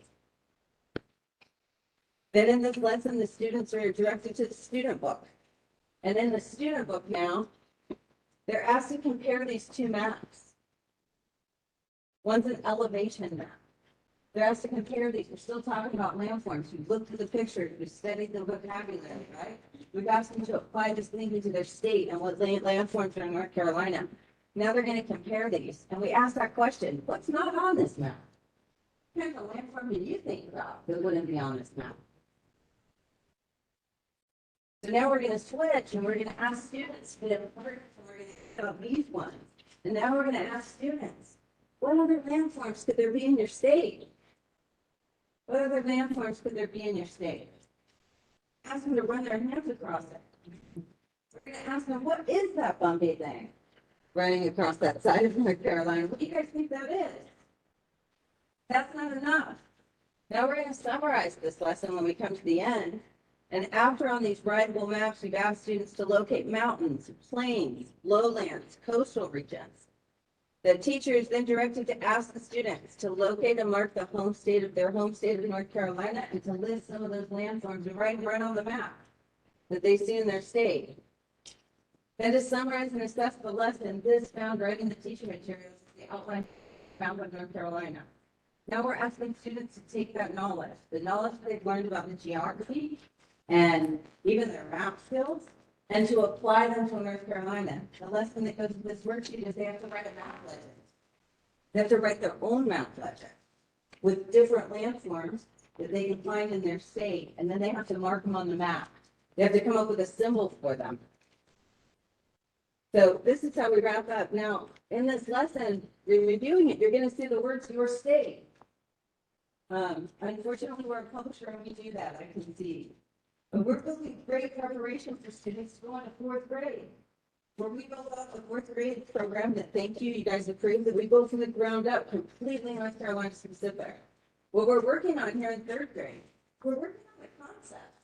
We want a suitcase of skills that students can take with them. So I don't want them to memorize what's the mountain range in North Carolina. I don't want them to memorize that stuff.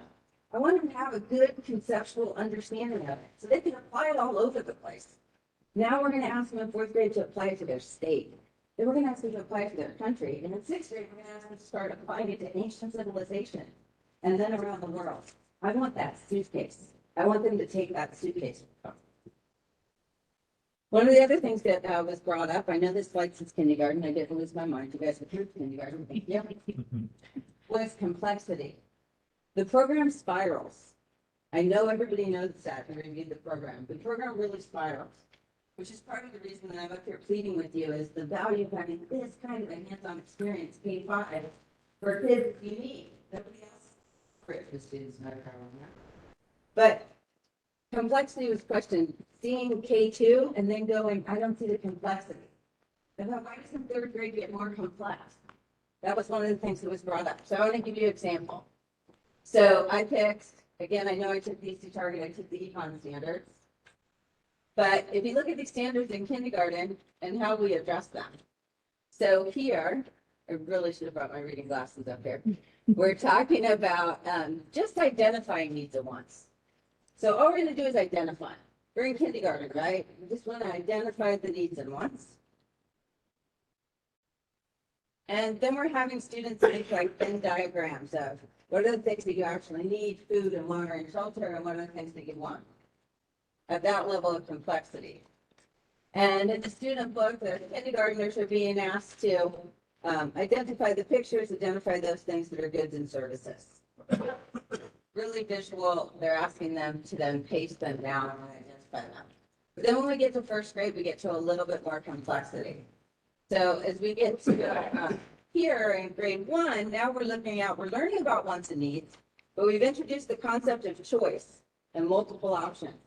Then when we look at wants and needs, you make a choice. There are choices to be made, right? And sometimes there's more than one option. In this example in first grade, Carlos isn't able to get the soccer ball that he wants. Now he's what are the other options? Could I save up my birthday money? Could I ask my parents? Could I earn the money? Or maybe I should get something else that would make me just as happy, or maybe this is a want that I don't need. So now we're introducing the concept of choice in first grade. And you can see here, why do we choose what we choose? Then when we get to second grade, we're introducing, I know that's not super clear. In second grade, we're doing goods, services, consumers, and producers. So now we're adding another layer in second grade. And we're introducing the idea of how do needs and wants connect with different places? How do they connect with your local community and your region? So now we're doing another layer. But the grade you want to know about is how do we get more complex when we get to third grade? So when we get to third grade, now we're talking about goods and consumers, wants and needs. But now we're talking about supply and demand. And we are talking about businesses. So how do you make a budget? So first they do a personal budget. The students first do a personal budget. And then the students are asked about how do businesses provide goods and services? And they look at the financial cost of a business. How does a business provide goods and services? How do they provide those things? And then in third grade, they're also taken to an entrepreneurship. What if you opened your own business? What if you opened your own business? What would it take for you to open your own business, to understand supply and demand, cost of goods? And it's even backed up in the level reader that goes to that chapter. Students are asked to do a business budget. You do a short reading, all the readers have the pre and post reading activity. So in the pre and post reading activity, they're actually looking at a paper article about a business. And then they're talking about doing their whole business budget. So when we talk about complexity, sometimes it's subtle, but I just wanted to show the complexity from K2 to 3. There was a notation made that we really took seriously about a picture of a teepee in the book, and the word we use, the word teepee. It is in there on page 151 of the student book only. It's the only reference that was directly made in reference to the Plains Indian, not to any tribal cultures in North Carolina. And this program was reviewed by Mark Fenton. He's the PhD chair for Indigenous Education for NCSS, the National Council for the Social Studies. He's also the president of the Tennessee Council for Social Studies. Grade 5. So one of the concerns was information literacy. I find in education with so many acronyms and definitions, and sometimes we can all be talking about something and we think we're talking about the same thing, it's defined not. So as I respond to this, here's my definition, and the definition that we as a company is, we go close to the American Library Association's definition of information literacy, which is to recognize when information is needed, to be able to have the ability to locate it, evaluate it, including bias and sourcing, and to use it effectively for the purpose in which it was needed. So the leveled readers have post-reading activities specifically designed for information literacy. So throughout many of them, again, think about the underlying skills. We can say we want our kids to understand bias. We want kids who grow up in the social media world to understand how to look at information. But if they need a suitcase of skills, it can't be that broad. Here we're looking at how to identify details. So how do I get from the gray area of blah, blah, blah, the great letter? What are the actual details that are being said? In this one, they compare and contrast, and they complete a chart about the information. Here, they're asked again to find key details and to put them into a little graphic chart. Here, students are asked about making inferences. What's a good inference? People can make a lot of inferences. We want students to make an inference and point to evidence. What was the influence? Inference. What can you point to that made you reach that conclusion? Cause and effect, identifying cause and effect, and here, an activity card as well. They also support the information literacy. In this case, it's extracting key information, and students are asked right here to cut through it. Let's get through all the noise and say, what's the information? Who was involved? What happened? Where did it happen? I highlighted here in the table of contents places where there are activities that were specially noted to help raise not just technologically literate, but informationally literate students in the classroom.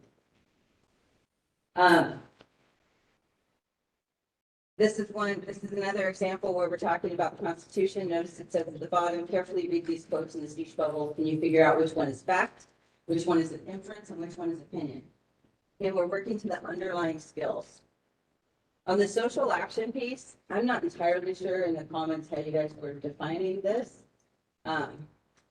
And this is how we are interpreting this.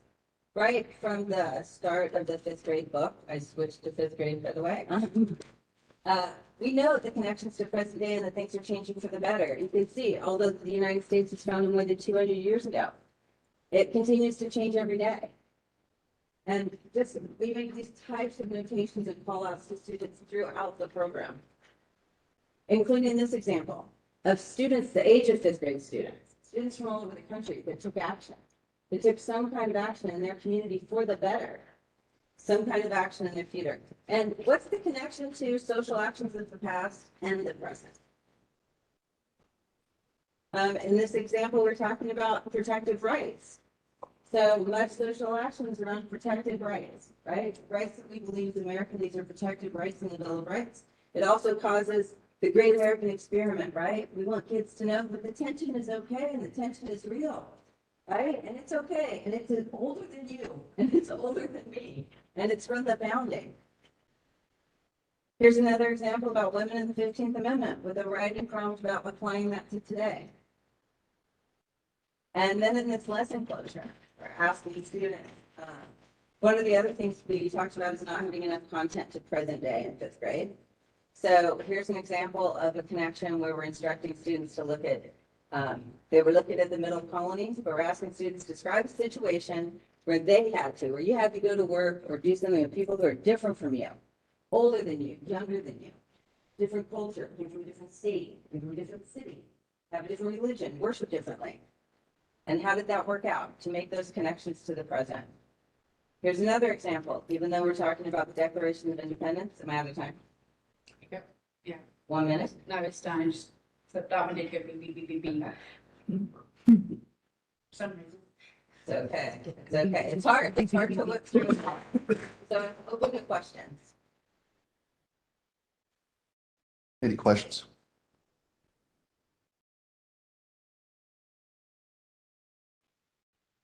Commissioner, I have a quick question. The thing for the fifth grade that I noted again was lack of after Civil War. So would you say that how you address after Civil War is just asking students to, what are some things currently that you're giving examples that are Civil War or for? I would answer with total candor.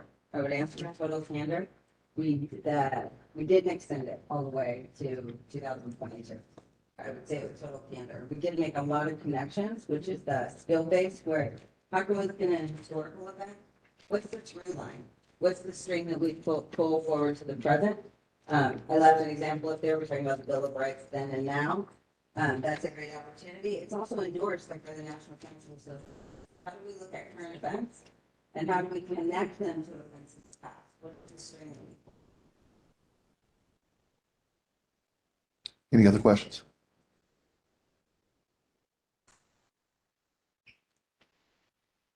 Thank you. Thank you.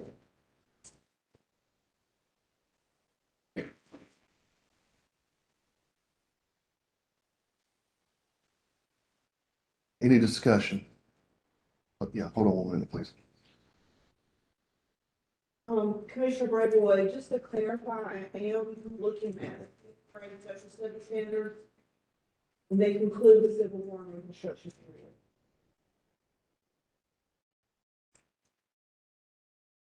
So I guess there is a tie-in with, like she showed with the 15th Amendment, which was Reconstruction, and women's suffrage, which, expands a little. Just to clarify. Commissioner Lincoln, I found originally that it meant 80%. That was just the one area that I couldn't was the history specifically, but I found that both met 80% of the third grade and the fifth grade. I appreciate the clarification of the example of the TP being planes, which we know as educators, planes, I would say that a nice touch might be to, and then maybe it does, encourage the students to use that as a go-off to what are some North Carolina. Let's take these in order. First is SSS 7103. Any discussion on the third grade material?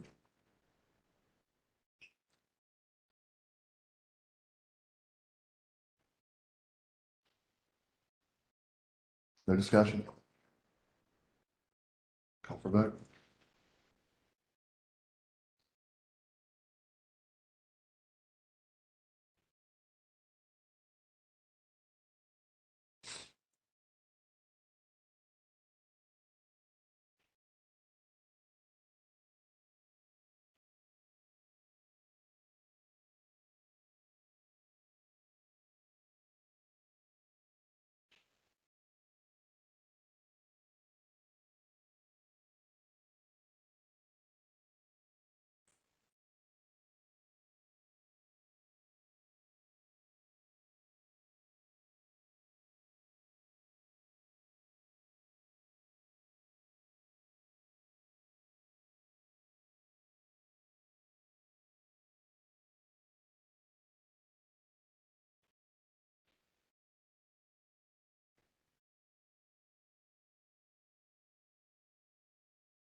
Everybody voted?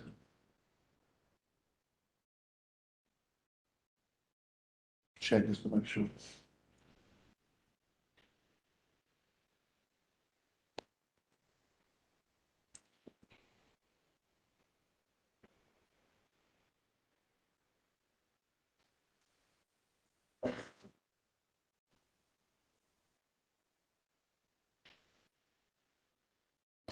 I have 10 yea, 1 nay.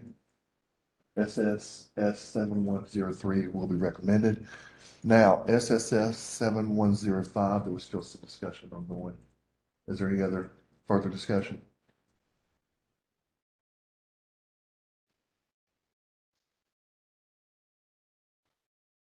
All right. There's no further discussion. Take a vote.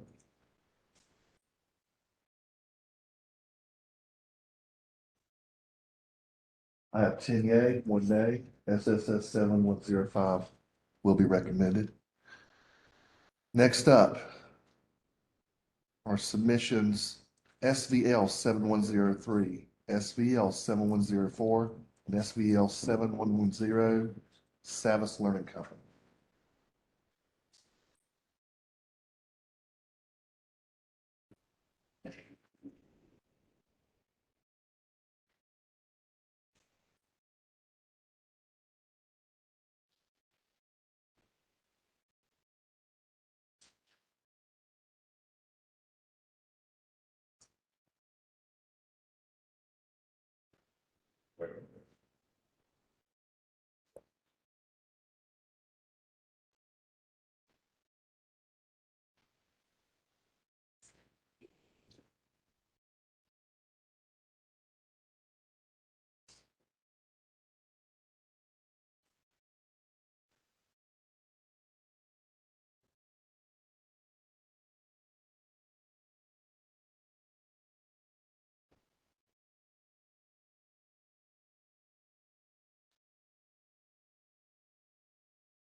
We're ready to go. Okay, so I'm trying to make the volume so you guys can hear it, but I think I can. We'll stop, we've got a timer. You already have that? I think I had about it. Say again. Actually, I can hear it. I can hear very well.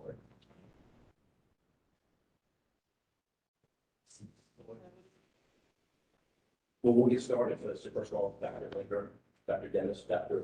Bear, I think just left, but members of the commission, thank you all for all your efforts and work. You know, evaluating instructional material for each order students will North Carolina have access and choice. Resources that we foresee the North Carolina Standard Course of Study.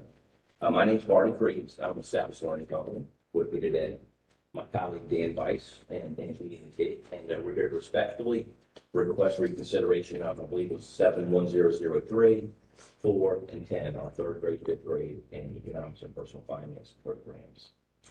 We've placed some correlation around the room for each of the courses.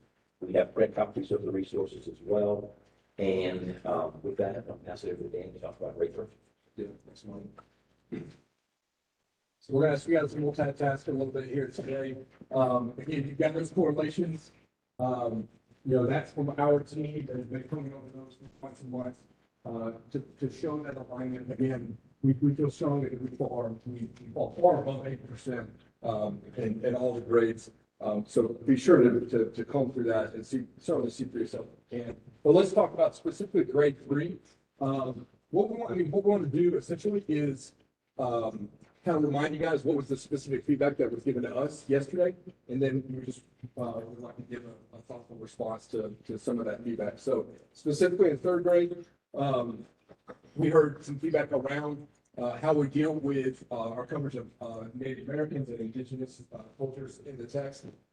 Specifically, do we talk about indigenous people in North Carolina? And then there was this similar to a different publisher as well, kind of this. Is there outdated or misplaced nomenclature, right? Like when we're basically talking about TPs, when that's something that's not relevant to that specific thing. So we wanted to go back and check on that. The other specific feedback was around that standard for Civics and Government 1.3. And so we'll show here in a minute how that's addressed in the curriculum. But first, in regards to Native Americans, we wanted to find out, because it's a big deal, right? Like these every group should be represented accurately And so you'll see in our text in chapter 3, lesson 1 is when we first start talking about indigenous peoples. And then the very first people that we talk about is actually the Cherokee of the Southeast. So right off the bat, we're talking about indigenous people that's native to North Carolina. Another piece of feedback was about, well, not just, these aren't just peoples that are in the past, but how are they present in our current day communities? And so if we turn to just a few pages, there is that separate heading on North Americans today, where we talk about that currently these individual groups are part of our communities. Next, in that same chapter, using a specific historical figure to teach a literacy skill. The historical figure we chose was Sequoia, who is a famous Cherokee. So that's in that same chapter. And then, in addition to student editions and the teacher edition, our program also has some level readers as well as these high interest content readers.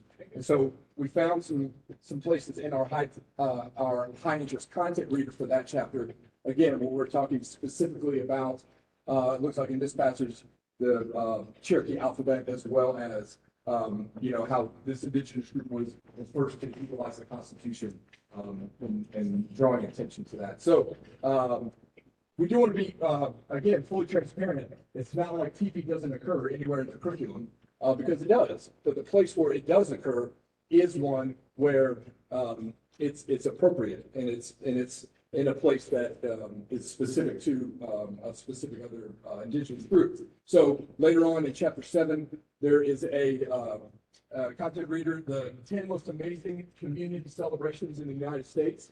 And then the kids will learn about the Crow Fair, which is specifically for the Crow tribe. And this is where we're talking about that during this fair, which is one of the oldest in the United States, that there's a bunch of teepees that are built. In fact, it says in here, many of the guests sleep in teepees. In fact, Crow Fair is going to call it the teepee capital of the world. So again, if we're going to talk about teepees, it's in a position, in a place that is accurate, it's appropriate, and certainly honoring to that specific group. Let's very quickly address in terms of this standard and where is that in the book. Again, this is pulled straight from that correlation. You can look throughout. This is where we found that we're addressing that specific standard. There was a comment about a bigger question around civics and government. Are we adequately covering those in grade 3? And we would, again, ask you to go back, just look through the content, because it's all across both chapters 4 and 5 where we're addressing those. So I'm going to, for limited time, to pass back to Marty to talk about this. Thanks.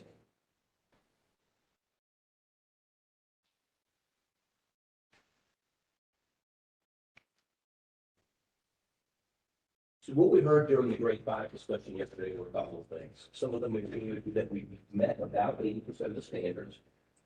However, we did lack coverage for economic standards 1 and economic standard 2.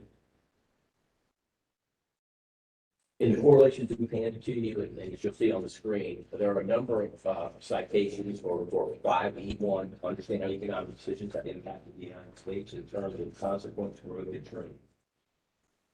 I'm going to highlight one page which I bolded, mercantilism and triangular trade, which is on pages 150 and 151.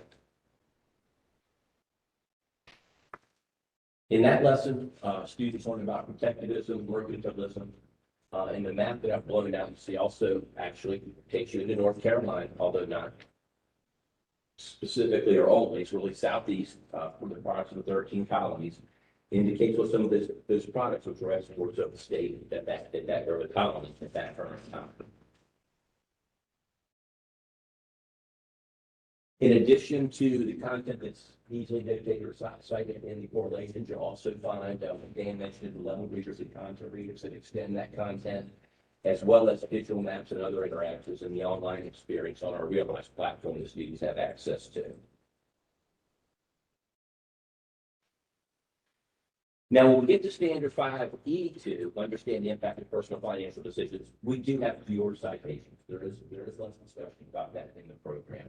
However, we believe that through the lesson on page 370, critical thinking skills to analyze the costs and benefits, and again, some other supporting resources, we too do cover that standard. So This is that lesson. The lesson asks students to consider the costs and benefits of moving to a factory town, which again, while North Carolina is not explicitly called out, it's very relevant to the state, which is a textile leader, and other industrial industries that have thrived in the state as well. So again, it provides you an opportunity to list out the costs, the benefits, and then inciting their references or their reasoning, to then create an argument as to whether that's a good or bad decision for them.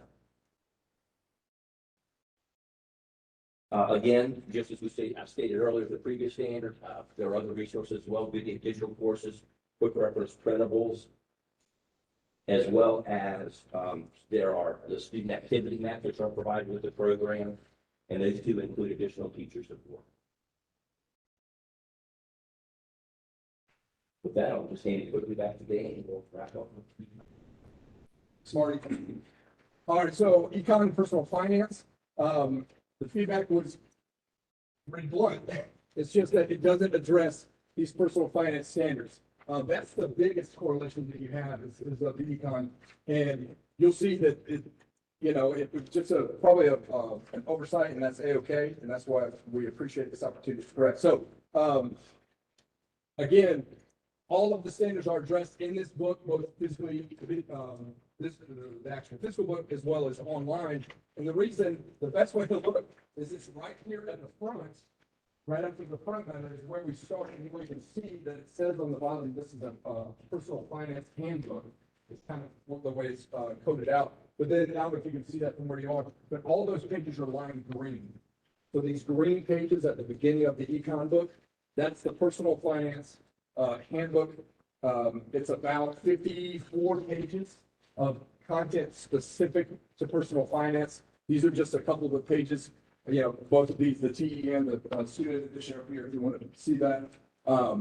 So this is what's in the book. In the econ book has that specific personal finance handbook section that addresses those standards, as well as online, we have a collection of personal finance worksheets. So this is going a little bit deeper, trying to give the kids some incredibly practical tools as they learn these standards. How do you buy insurance? What does that mean? Worksheet around buying and financing a car, signing a lease. So again, all those are included digitally as a worksheet. And then again, if you look at the main student edition, right in front in green, it's all that personal finance. So that being said, we do appreciate the opportunity to present to you guys for reconsideration. And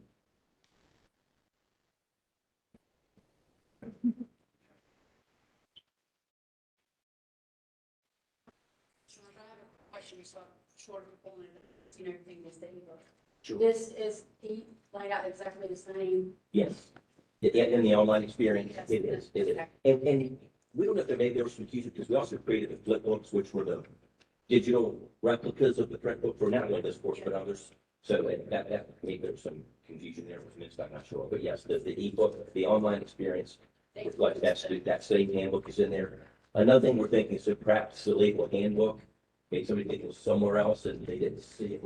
We're not sure, right? It's hard to tell. I know it's hard to tell. Any questions? No questions? Thank you, Jim. Thank you. Please make sure to dump materials. Yeah. Yes.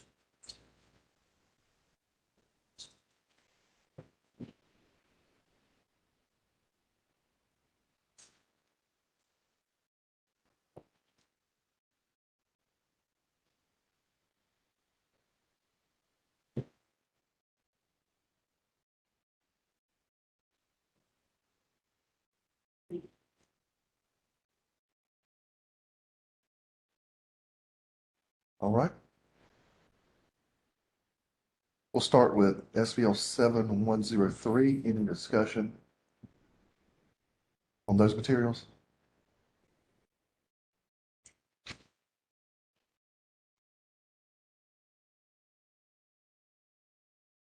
Commissioner Lincoln, initially I found that it had right at 75%. Still not sure indigenous focused deep enough, but I feel like it met the other history and the GI 1.3 enough for me to push to that a little over 80% threshold.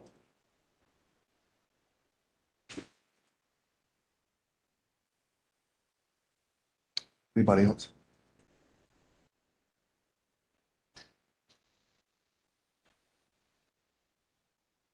All right, call for a vote.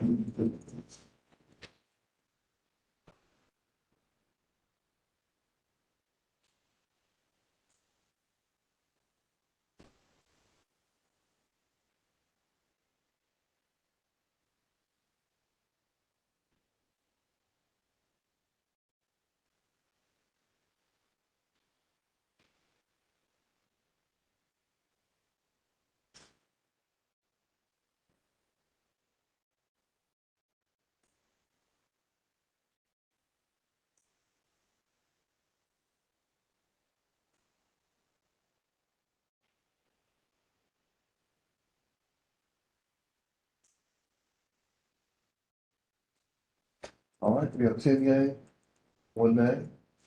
So SBL 7103 will be recommended. Next is SBL 7104. Commissioner Walker, there seems to be discrepancy, I've noticed regarding fifth grade standards. The old fifth grade standards go into reconstruction, the new fifth grade standards go past.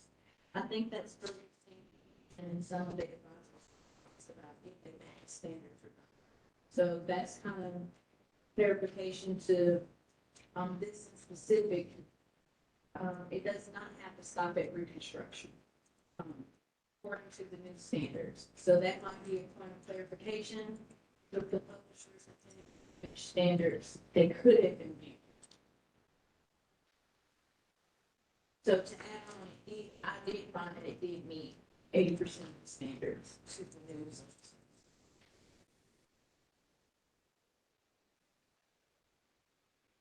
Any other discussion?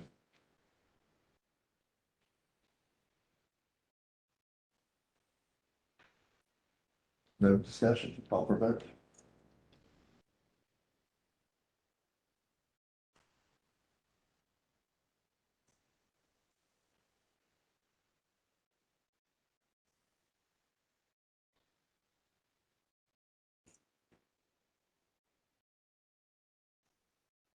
We have 11 yea, 0 nay. SBL 7104 will be recommended. And finally, I have SBL 7110. Any discussion?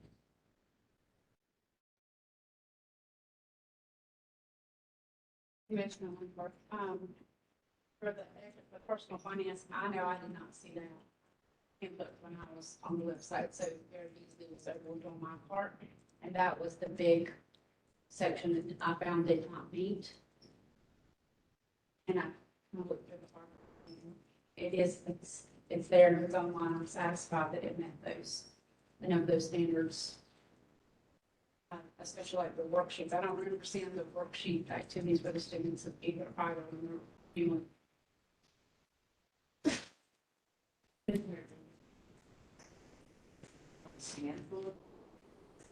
From chapter.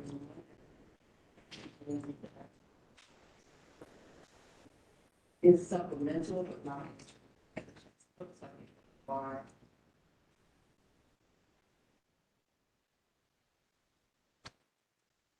Any other discussion? Call for vote.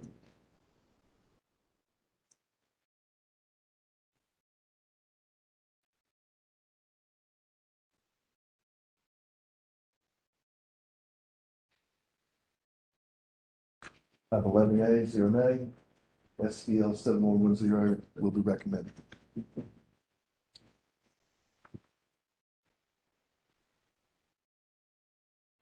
And last, we have HMH 7102, Big Mifflin Harcourt.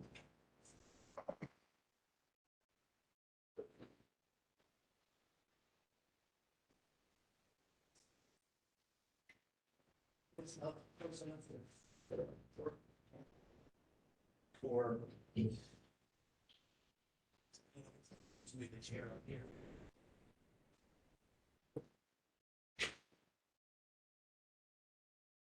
Oh, sorry. Or connect here somewhere? No. No. It's right. Is, Let's see. is there not enough room behind the projector? I can.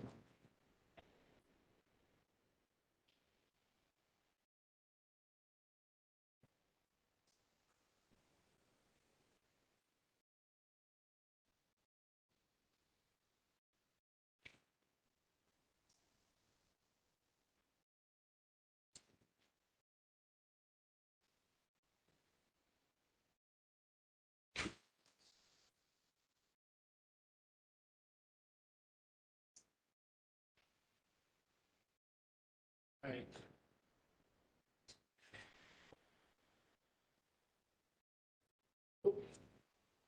No what?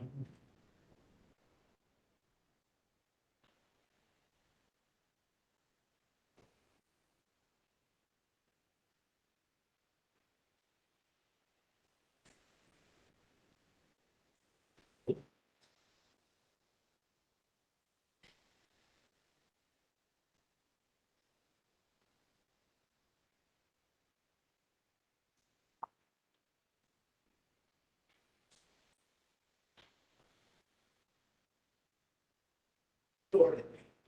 Another chart. Sort of. Think of it. I am going to show everything up on the screen that he has. Thank you. Oh, one sure. Dennis, not. You're not sure. I mean, Yes.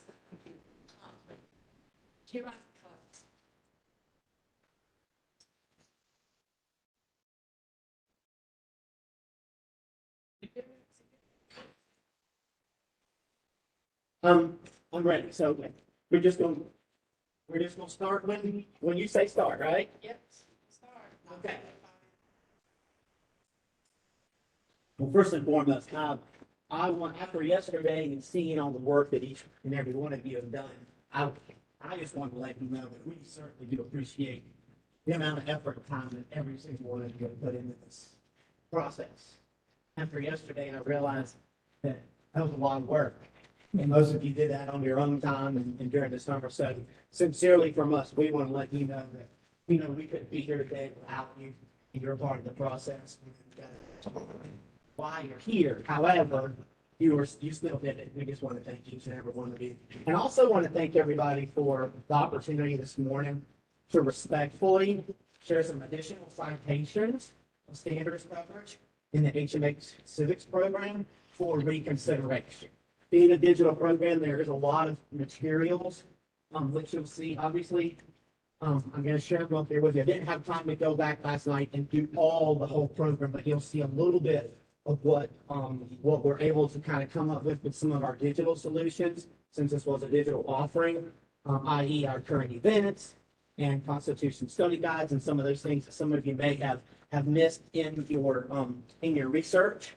But I also want to share here real quickly, this was something that everybody's going to be familiar with. It's the Social Studies Program Review Guide. And I know all of you received this, and this is what you worked off of. And on that Reviewers tab, if you went down here to the bottom and clicked on the correlations for civics, some of you may have not realized that the links do go straight to the program. Because I did see that there was one comment yesterday about the technology did not work for somebody. So I want to show you something real quick, and this was in the bid directions, but I certainly see how it would have been something that would have been easy to miss. But actually, to get the tabs to work effectively, you do have to go up to the Discover page and actually click on and open up the teacher ebook before you start using the standards links. So for some of you, you may not have been able to get here. And a couple of the things that I want to mention is that I know you called out some specific standards such as 2.4 and 3.6.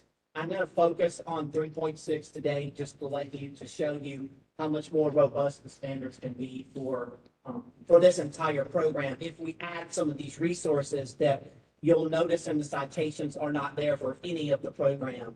And I really put that onus on our correlations team. They really did feel like they had 80% coverage of this program. So, I feel like they just cut corners and did what the minimum was to try to get on the list. So today I want to share a few things with you. And specifically, we're talking about that 3.6, which we did discuss yesterday, which was brought to our attention, and that's the relationship between the media and the government.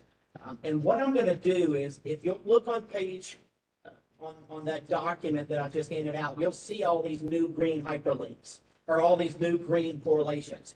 These are the additional correlations that we use the other resources to match up with. And specifically, I just want to show you a few. For example, you can see here that actually in the textbook, we did miss a correlation to public figures in the press that was available, should have been marked, but it was not. Secondly, if I come down to, and this is kind of where we're stepping outside and we're going to talk about the resources. If we look at the Constitution Study Guide down here, which some of you may not have seen, that feature, and of course, let me share also too with you, this correlation was not there originally. This feature in the Constitution Study Guide talks specifically about the Zinger case, which I also will be able to share with you in just a moment once it opens up. So here's our Constitution Study Guide. And it correlates to a lot more other resources within the program that we talked about. But when we look at the North Carolina unpacking standards for social studies, and this is 3.6 of the North Carolina packing, it specifically says the Peter Zinger case for the freedom of the press. And I realized that this was not there for us. And there's numerous other resources that we feel are going to fall in this same category. Something else that I can share with you, our current events, which is an online feature only. You just simply didn't see any correlations in there for that program. So we're making it more robust and we're bringing in the freedom of the press here. We're talking about how we're going to link outside the textbook itself to get to those additional resources. And we feel like we could do this consistently for the entire program. I know behavioral science skills were something that was brought up as well. I just want to show you real quickly, if I come up to here to 1.4, you can see that we added in some additional current online events pieces, as well as our interactive Supreme Court cases. And we can click on the Supreme Court case here for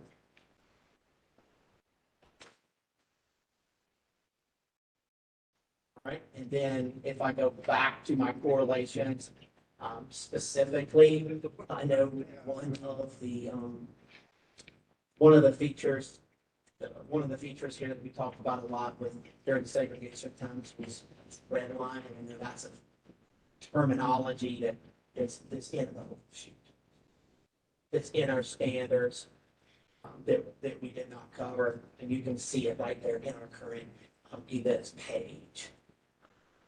One of the other things I failed to mention here too, on the unpacking document, we just talked a little bit about the freedom of the press. And if I click up here and go to this particular standard, you'll notice that when we're talking about the behavioral science skills, that these features here, and then there was a mention to the terminology watchdog, which I failed to show you while I was on that page while I was there. But these are just a few examples of utilizing the additional resources that our team did not correlate for you. And I certainly realize that that's something that's on us. However, you can see that if we add all of those correlations to our current events page, our Constitution Study Guide, and a whole other host of resources, that are in that. If you look at that, those green hyperlinks, hopefully you can see some of the additional resources throughout the other program. Hopefully this would put us over that 80%. Obviously, yesterday, we didn't know how close we were, but this is just one standard that we can certainly make much more robust for the rest. Any questions? Yes, that's me. I have a question. You said add it, and I was taking the assumption you mean you added it to this, but it was already existing. That is, you know what, and I, Ms. Linker, that was actually one of the first things that I meant to say, because I knew we had that conversation yesterday. This is everything that was available to the program from the beginning. There's nothing that's been added. This is just all additional citations. That's all we want. I got a quick question. I noticed when you went through some of it, Yes. you were, we're talking about civics here. You were pulling stuff from American history and other things. So here's what I'm asking is, are you adding No, stuff to your original submission that they would not have been able to view? We are not. This is every single one of these hyperlinks, Dr. Dennis, right here, that I clicked on. And if there was one specifically, for example, the current events page here is a link from our resource to our current events page. And that, Show me the one okay, yeah, go ahead. That's it. That was the one. Go ahead. so obviously you do have access from our American history book and our world history book and everything all the way down to our elementary programs to this current events page. But this link is consistent throughout the whole program, and it's always been there. Those are just kind of some shared resources that we do. For example, that Constitution Study Guide would be in our American history program as well. Yeah, and I'm new, so I wasn't able to review all the materials. So Yeah. if I would have been in the initial screening of these materials, I would have had access. That would have been there for me to It click. was there, yes. Matter of all the correlations, if you'll look at here, this correlations document, we added the correlations, but they all still go back to, if you would have looked in our, and I'll go here and I'll show it to you real quickly. So one of the features that I can do, let me make sure I get there right. Oh, here we go. Okay. We're asking you questions. If I go to all resources, and I'm in the civics book, Dr. Dennis, if you'll look underneath, the primary source documents are some of those additional things. The interactive Supreme Court cases was one of the features that I showed you as well. All of those features are linked in here. I can even go to there are some additions pieces here. And there are over 1,100 additional resources that unfortunately we did not correlate to a single one because the only thing it was correlated to. Any questions? I think, question. Student struggle with the board, trying to evaluate. So my question is, how long is it going to take the average teacher, like, are they going to have to pull in, go to the other one? Like, how would they know that? They will not, because you see this is the reviewers tab that we had set up specifically for you. When school districts adopt this program, that reviewers tab will not be there any longer. The teachers will come to Discover, which is how they're going to resource. And if you'll look down here, the standards are going to be added right there at point of use throughout the entire program. But if you go under standards right now, you'll be able to go back to those links you just showed. They're not there because that's a lot more of a lift. Gotcha. And we want to make sure that the amount of time that it takes to do that, we want to make sure that the program was approved first before we went in and did that, because it's a lot. Commissioner, and let me ask this for the new ones. It's okay that things aren't in the correlation tab, but it is just that a guide. So if it wasn't in the guide, that's okay, that it shows us how to navigate it. Because the guide, again, is just something they create for us to help us find the material. As long as the content is there accessible, then you can use that to make your determination. Any additional questions?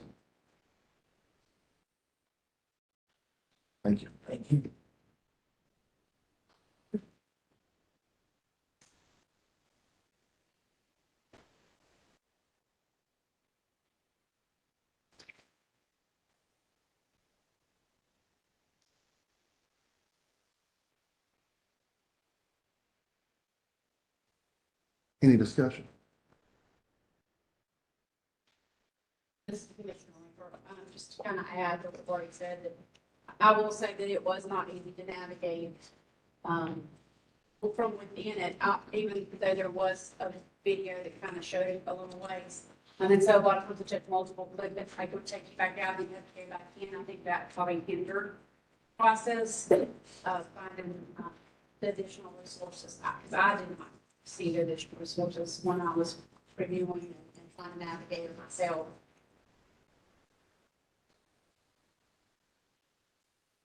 Any other comments? Commissioner Baldwin, I think it's still important to see how it would work from a student or teacher's end, so that way we know we're evaluating. If it worked the way that it did work, I understand it's way too complicated to give to teachers and students. Commissioner Altria. So, first. But it looks like there's plenty of resources for those students. Just get it to them, get it out.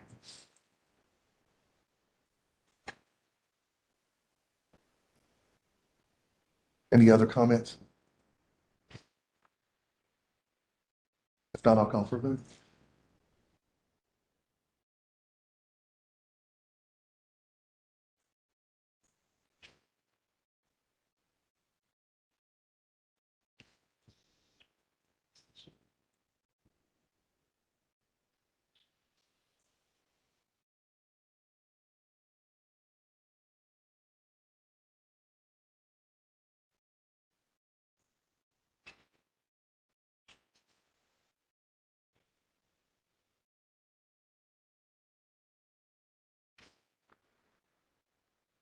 I have 9 yea, 2 nay. Product will be recommended. Do we have any additional housekeeping?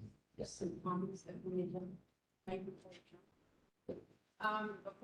After we adjourn, there are some commission members who have not completed or signed their child documents, if not done, so please see Jill out there before you leave. So that's a small housekeeping. The other thing is, so before 9 p.m. tonight, you must sign, submit your report. You can do it now. I want to get on the road. We did allow time for traffic. We originally planned to go to 5 to give time for people to get home.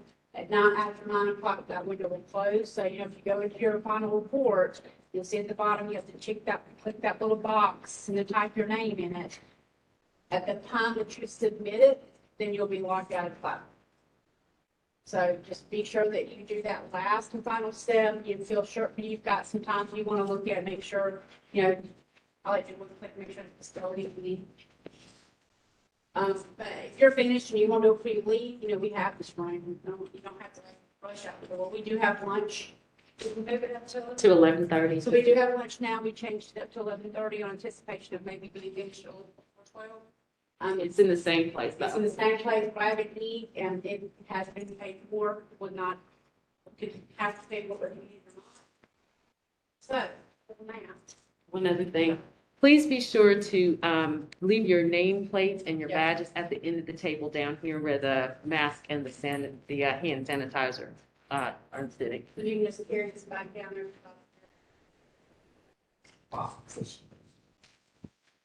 So now you can make a motion to. I just want to thank everyone for your hard work and glad we get out of the lower way. I get to go up the road. But I will entertain a motion to adjourn. Does Anybody else have this? Nope. I think we, Commissioner Ray makes a motion to adjourn. Got a motion and a second. Commissioner Jody Ray Autry, Commissioner Andre approved. Commissioner Ricky Baldwin, Commissioner Baldwin approved. Commissioner Maria Bishop, Commissioner Shannon Brayboy, Commissioner Brayboy approved. Commissioner Karina Cameron, Commissioner Ashton Copley, Commissioner Copley approved. Commissioner Jared Dennis, Commissioner Dennis approves. Commissioner Monica Douglas, Commissioner Melissa Jenkins, Commissioner Kathleen Linker, Commissioner Laker approved. Commissioner Matthew McLean, and Commissioner Alicia Ray. Commissioner Ray approves. All approved. We need